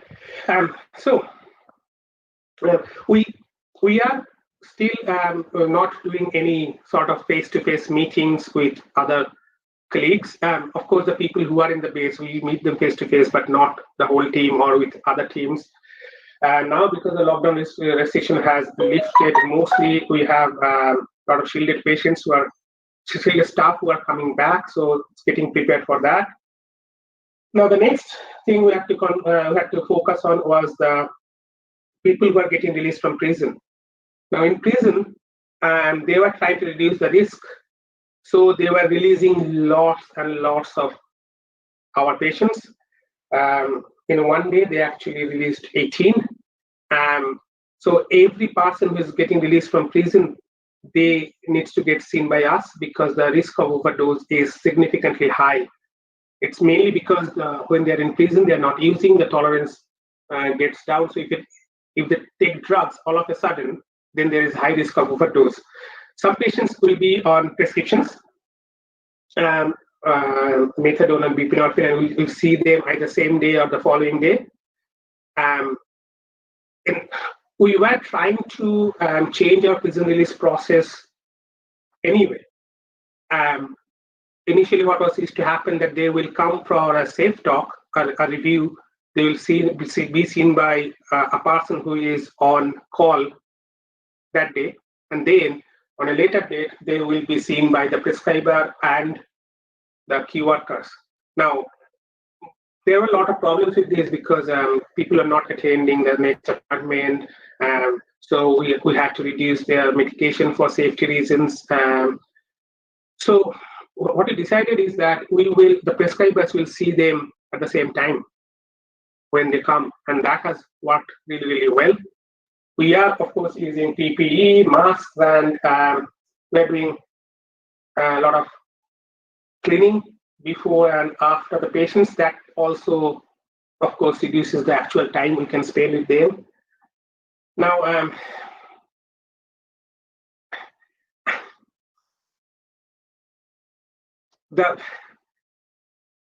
regarding the cleaning, we are now cleaning. We are cleaning our hands, but we are cleaning our work surfaces, everything, and the hospital, the cables, my workspace, and everything. So,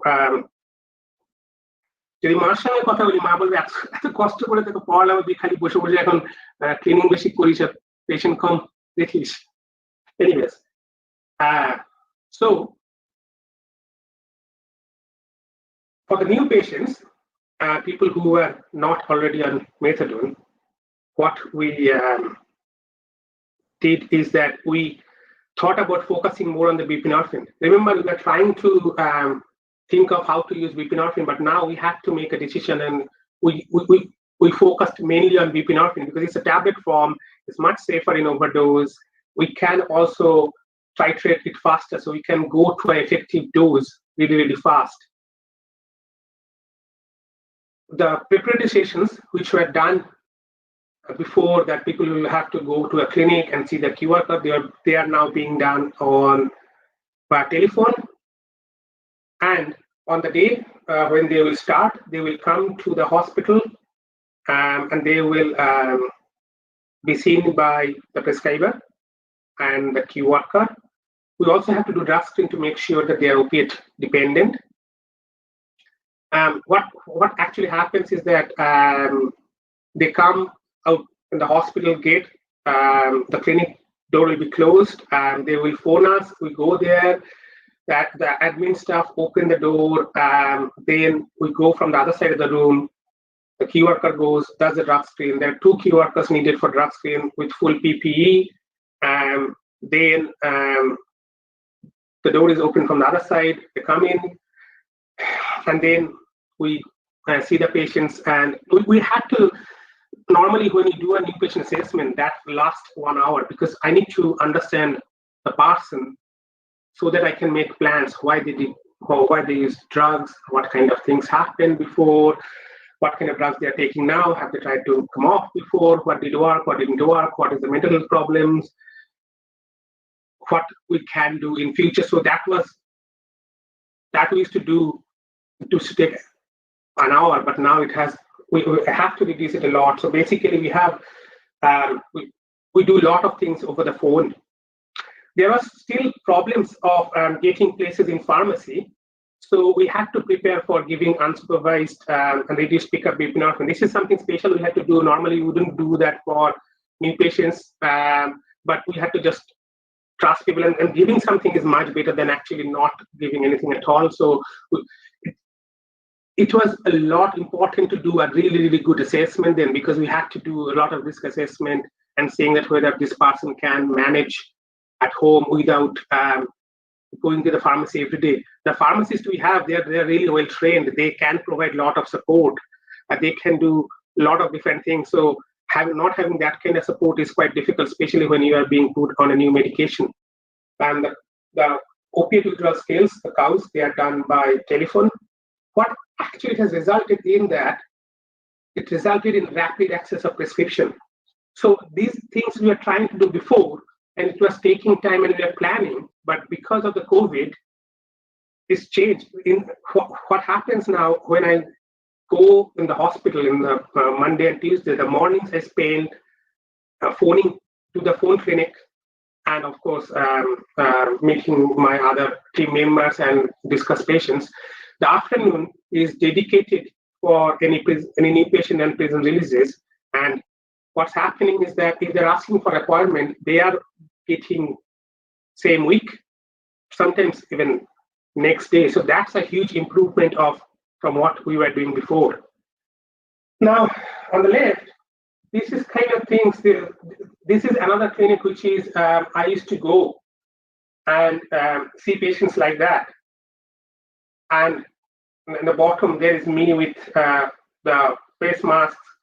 Now we can see if you're seeing a doctor, especially a psychiatrist, and if you look like this, that's not really great. It's just when you're talking about mental health problems, you need to make a connection. And if you don't know the person, the doctor, and if you're just seeing them fast like this is quite scary. To be honest, the day I took the bottom photo, and I remember we were talking about lockdown, we were starting to wear PPE, and I was in a clinic. One of the patients I had been seeing for the last 5 years came, and she was so anxious seeing us in all this PPE. She couldn't even come to the clinic. She didn't even able to have any sort of discussion. She just left. We used to go to different kind of clinics. So basically, we to improve the engagement process so that people are able to attend, we used to go to the closest clinic possible.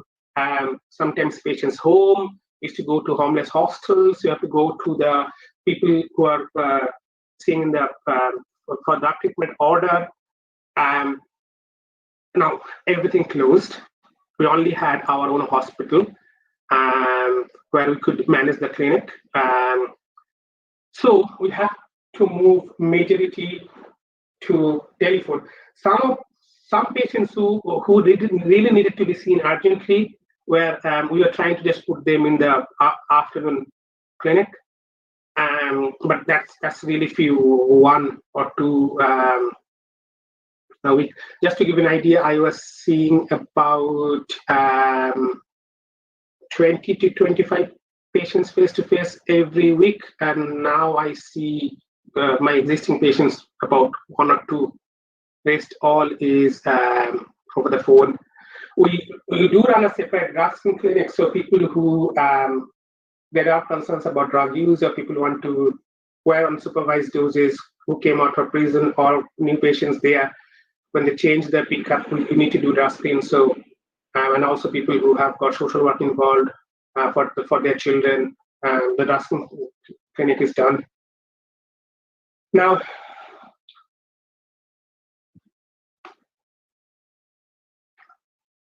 when I speak to the patients, what I have noticed is that they are generally more relaxed. They're engaging much better. And that's interesting because some of them say that when I go to clinic, I am very anxious. And a lot of people will behave differently. They will become either quite anxious, tearful, or on the other hand, most people there, for my patients, the common reaction is to get aggressive. So they will be like quite irritable. They'll be quite shouting and other kind of things. Whenever we're phoning, it was much better. And some of them actually apologized because they said the reason I was doing this because of my anxiety, because they had to go through lots of social situations, be in the outside world, and that's a really anxiety-provoking situation for them. So they are much more relaxed when they're at home. The attendances has improved a lot. Some patients didn't have any phones, and they were given phone by the alcohol drug partnership. For most people, they have followed the route. They have coped very well. So it was different from what we originally thought, that they will not manage at all. They have coped really well. They have followed the rules. Some of them didn't just follow the rule outside and was approached by the police and ended up in prison. But most people have followed the rules. Even then, when they come to the clinic, they are all wearing masks. They are keeping the distance.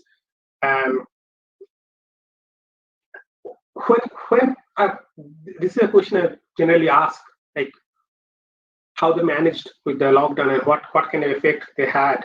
Most of them said that I didn't go out much anyway, so it didn't really affect me. And also the changing in pickup, having the methadone at home has helped them, because sometimes they feel that they have to take it in the morning, so they then can take that and deal with the withdrawals. They don't have to go for the pharmacy to open at 9 o'clock. Or for some people, they want to take it as late as possible, and they can do that as well. So for most people, it has helped. The other thing is said that there were less offer of drugs. One of the problems my patient has that when they go to the pharmacy or even in the outside world, they are approached by people like, do you want to take this? Do you want to take that? It's like, okay, and they just start taking them. So they were not having so much offer of drugs, which was really good, and that's been what they're saying. It's much better for their stability. They also have a lot of stressful situations where they go through, especially when their benefits, the money from the government that gets stopped.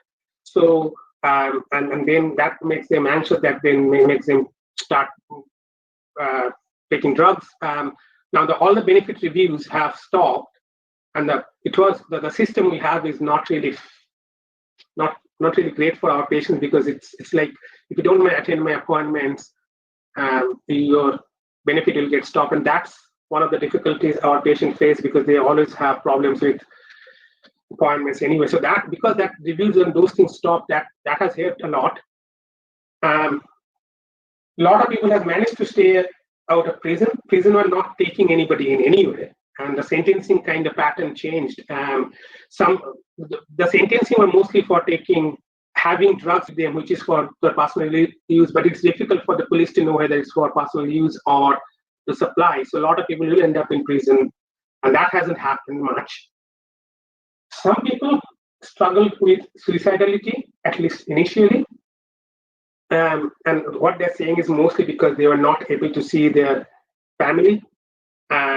Also, they are not seeing us that often. And this shows that a lot of them didn't really realize how much benefit they get from the interaction with their family or other supports. There were the lockdown restrictions, the isolations, the being asked by an authority figure to keep yourself locked. That has triggered a lot of trauma from previous people, because a lot of them, when they're abused, they will either hide in a cupboard or they will be locked in a room. And for a lot of people, that has brought back the old memories, and they struggled with that. The other difficulty I have when I'm discussing with patients is that they kind of quiz me about the lockdown rules, and I always tell them it's not me who are making the rules, and it's easy to sometimes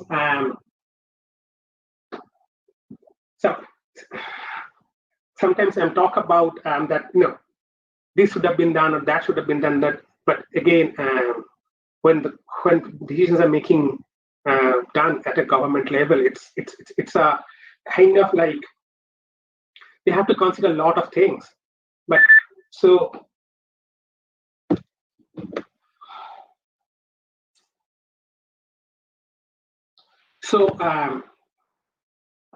what they did, what they were asking me about is that why I can go to the pub but can't see my mom and dad. They also said that there are a lot of there's not much they can do, but there are a lot of Zoom groups, recovery groups started. Alcohol Anonymous and other ones stopped in the past, but they have started now. Some of them didn't really want to have treatment for their physical health because they just didn't want to waste resources. The other problems they're struggling with is that they have lots of wait for housing, and they have but overall they seem to be more independent, more resourceful. One of the things that they have been more reflecting on the psychological aspect of it. They're talking about because they have the stability, they're reflecting on their background and what made them to use drugs and other kind of things, and they have now thought about what kind of help needed. So they're initially, in the past it was more about talking about medication, but they're looking for more psychological interventions. So the trauma, that and adverse childhood experiences that affect the addiction difficulties people have. So for psychology, we have the demand increase, but the delivery, we have to stop all these things. The Survive and Thrive trauma course was running. It was on the 6th week, and that had to stop when the lockdown happened. Now the OTs are trying to do one-to-one telephone, but the psychologist is unable to see patients because the intense sessions is not really visible on phone. So she's now planning to start seeing patients again. So my session had to be stopped, but the good thing is that the course I was thinking of doing has become now online. So now I can do that, and I'm planning to do that. So that actually has helped. That's going to help me and my patients a lot because I can just do these things online now. One of the things we kept doing it is giving people naloxone and naltrexone. Naloxone injections. These Nixoid, the non-injecting one is the new, but that has also helped. Scotland is actually leading the world in supplying the naloxone. It helps overdoses. People who have people if sees somebody who has overdosing, they can administer naloxone before the ambulances can arrive. So in general, the observations from my past one was the patients are more resilient than we thought. They manage much better. Being a public service is really, really advantageous because we could make rapid changes. We said that we needed the clinics, so we could get the clinics and the other NHS services who didn't use it. But when you're dealing with the private services like the pharmacy, there are a lot of negotiation, a lot of taking time to deal with that, and we're still managing that. There hasn't been much complaints about selling drugs. We're seeing a trend of opiate painkiller dependence, but that was going on for some time anyway. Now we are a lot of things that make things faster for patients because we are now emailing the request for prescriptions rather than giving a paper to a patient, taking to the GP, and the GPs are actually delivering the prescriptions. The patients are getting medication much faster. Telephone consultation works really well, especially with both me and the patients are relaxed. We are at home. The mask hasn't made much changes in the communication. It's still difficult to understand the Scottish accent sometimes, but the mask doesn't really make any difference. our patients are not very keen on video consultations. They also, most people don't have smartphones, they don't have the money, but even if they have, they're not very keen, but we are planning to start and encourage them. Now, I haven't seen any major effect in drug deaths locally, but there are news about the drug deaths are rising, and there are people who are using more alcohol. But they are not recognizing that they're dependent. We are receiving more referrals. We have also seen, because the lockdown restrictions are being lifted, people have more access to drugs, and they are using again, and supervision is increasing. Attendance at A&E is also increasing. This is just a report in Europe. What they study the drug markets. Basically, what it says that initially there was reduced local supply, but now, the criminals, they just adapted quickly, and they started using different kind of ways to get the drugs. On the positive side, this is the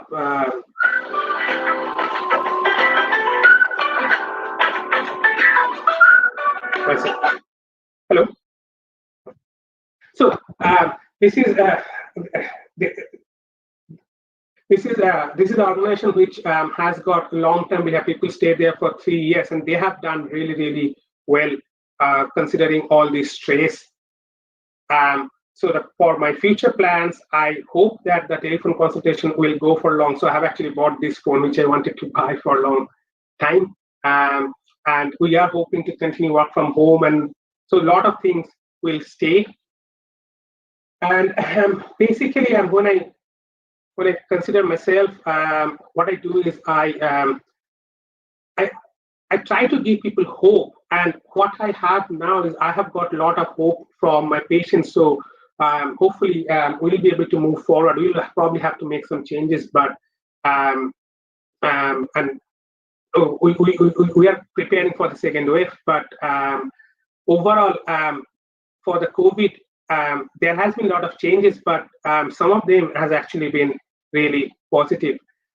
Thank you. Sorry, took a bit of long time than I expected. Thanks a lot.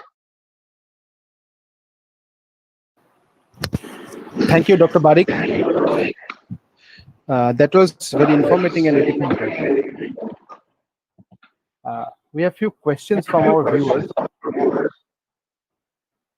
If you allow, I can read them to you. Yes, that's fine. Thank you. Okay, so Priyobroto Sinha is asking, moderate alcohol consumption can ameliorate the caspase-3 expression, more precisely the apoptosis. It is evident in the case of brain disease also. So do you think moderate alcohol consumption can be effective in PTSD? So by effective means it's whether it will be helpful. Yeah, I think so. The question is, do you think moderate alcohol consumption can be effective in PTSD? No, for PTSD, there are some medications which can help, but what actually helps is the psychological interventions.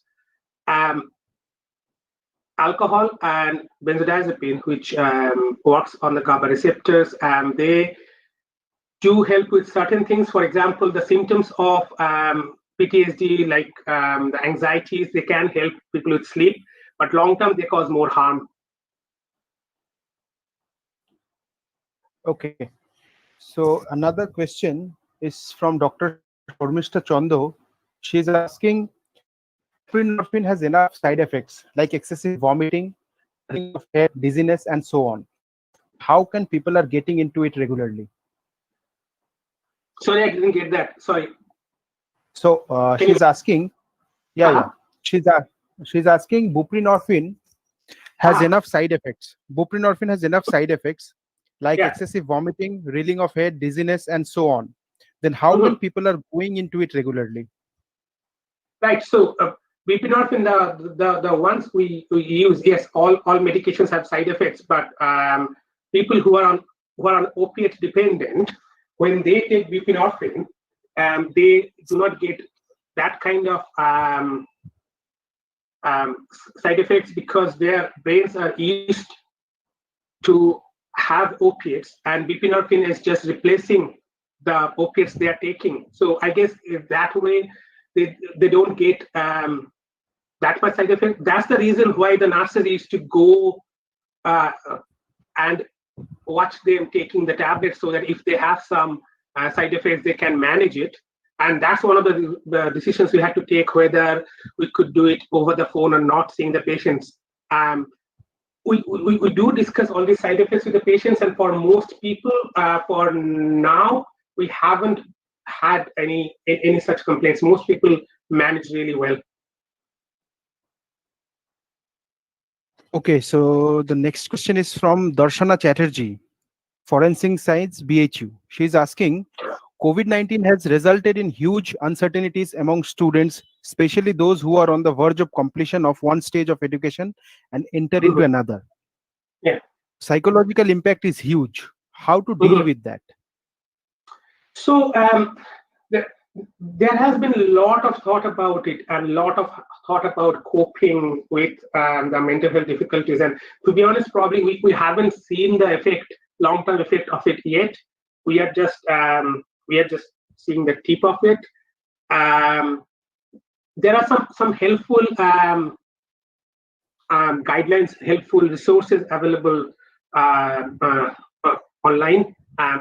I'm mostly aware of the ones which are available in UK. There is something called FACE COVID, FACE COVID, and that's an acronym, and that's based on acceptance and commitment therapy. So please have a look at that.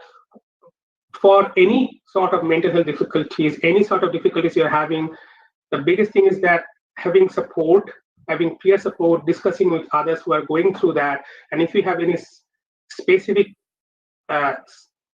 anxiety or specific mood difficulties, there are a lot of lifestyle advice available.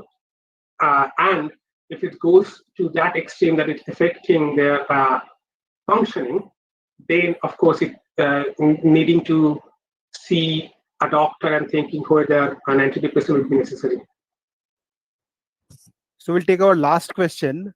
It is from Dr. Bipin Kumar Maji. He is asking, is there any permissible limit for alcohol consumption? By permissible limit is, so of course there are legal limits which can be used for example, driving. Now, for example, in Scotland, it's the level is so low that it's almost considered zero. So if you had one drink, then you won't be able to drive, and the police, if they get, they'll give you charges. Of course, in social circumstances, if you're drinking more than that, you'll be able to function. So there is no exactly actual permit of like how much you can drink, and there are a lot of different kind of research about whether drinking small amount of alcohol is actually helpful in long term. As I said, I mostly specialize in drug addiction and post-traumatic stress. We do see a lot of patients with alcohol. I do see patients with alcohol. They are dependent use, and I see more harm. So my natural response will be, if you can avoid it, please do. If you are using it for recreation, for enjoyment, just try to keep it as low as possible and drink responsibly. Okay, thank you again, Dr. Barik. I would now like to request Dr. Kaushik Sarkar to deliver the vote of thanks, please.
One more thing I'd like to just add, the feedback link has been shared in the chat box, and please fill the feedback link to get your e-certificates. Thank you.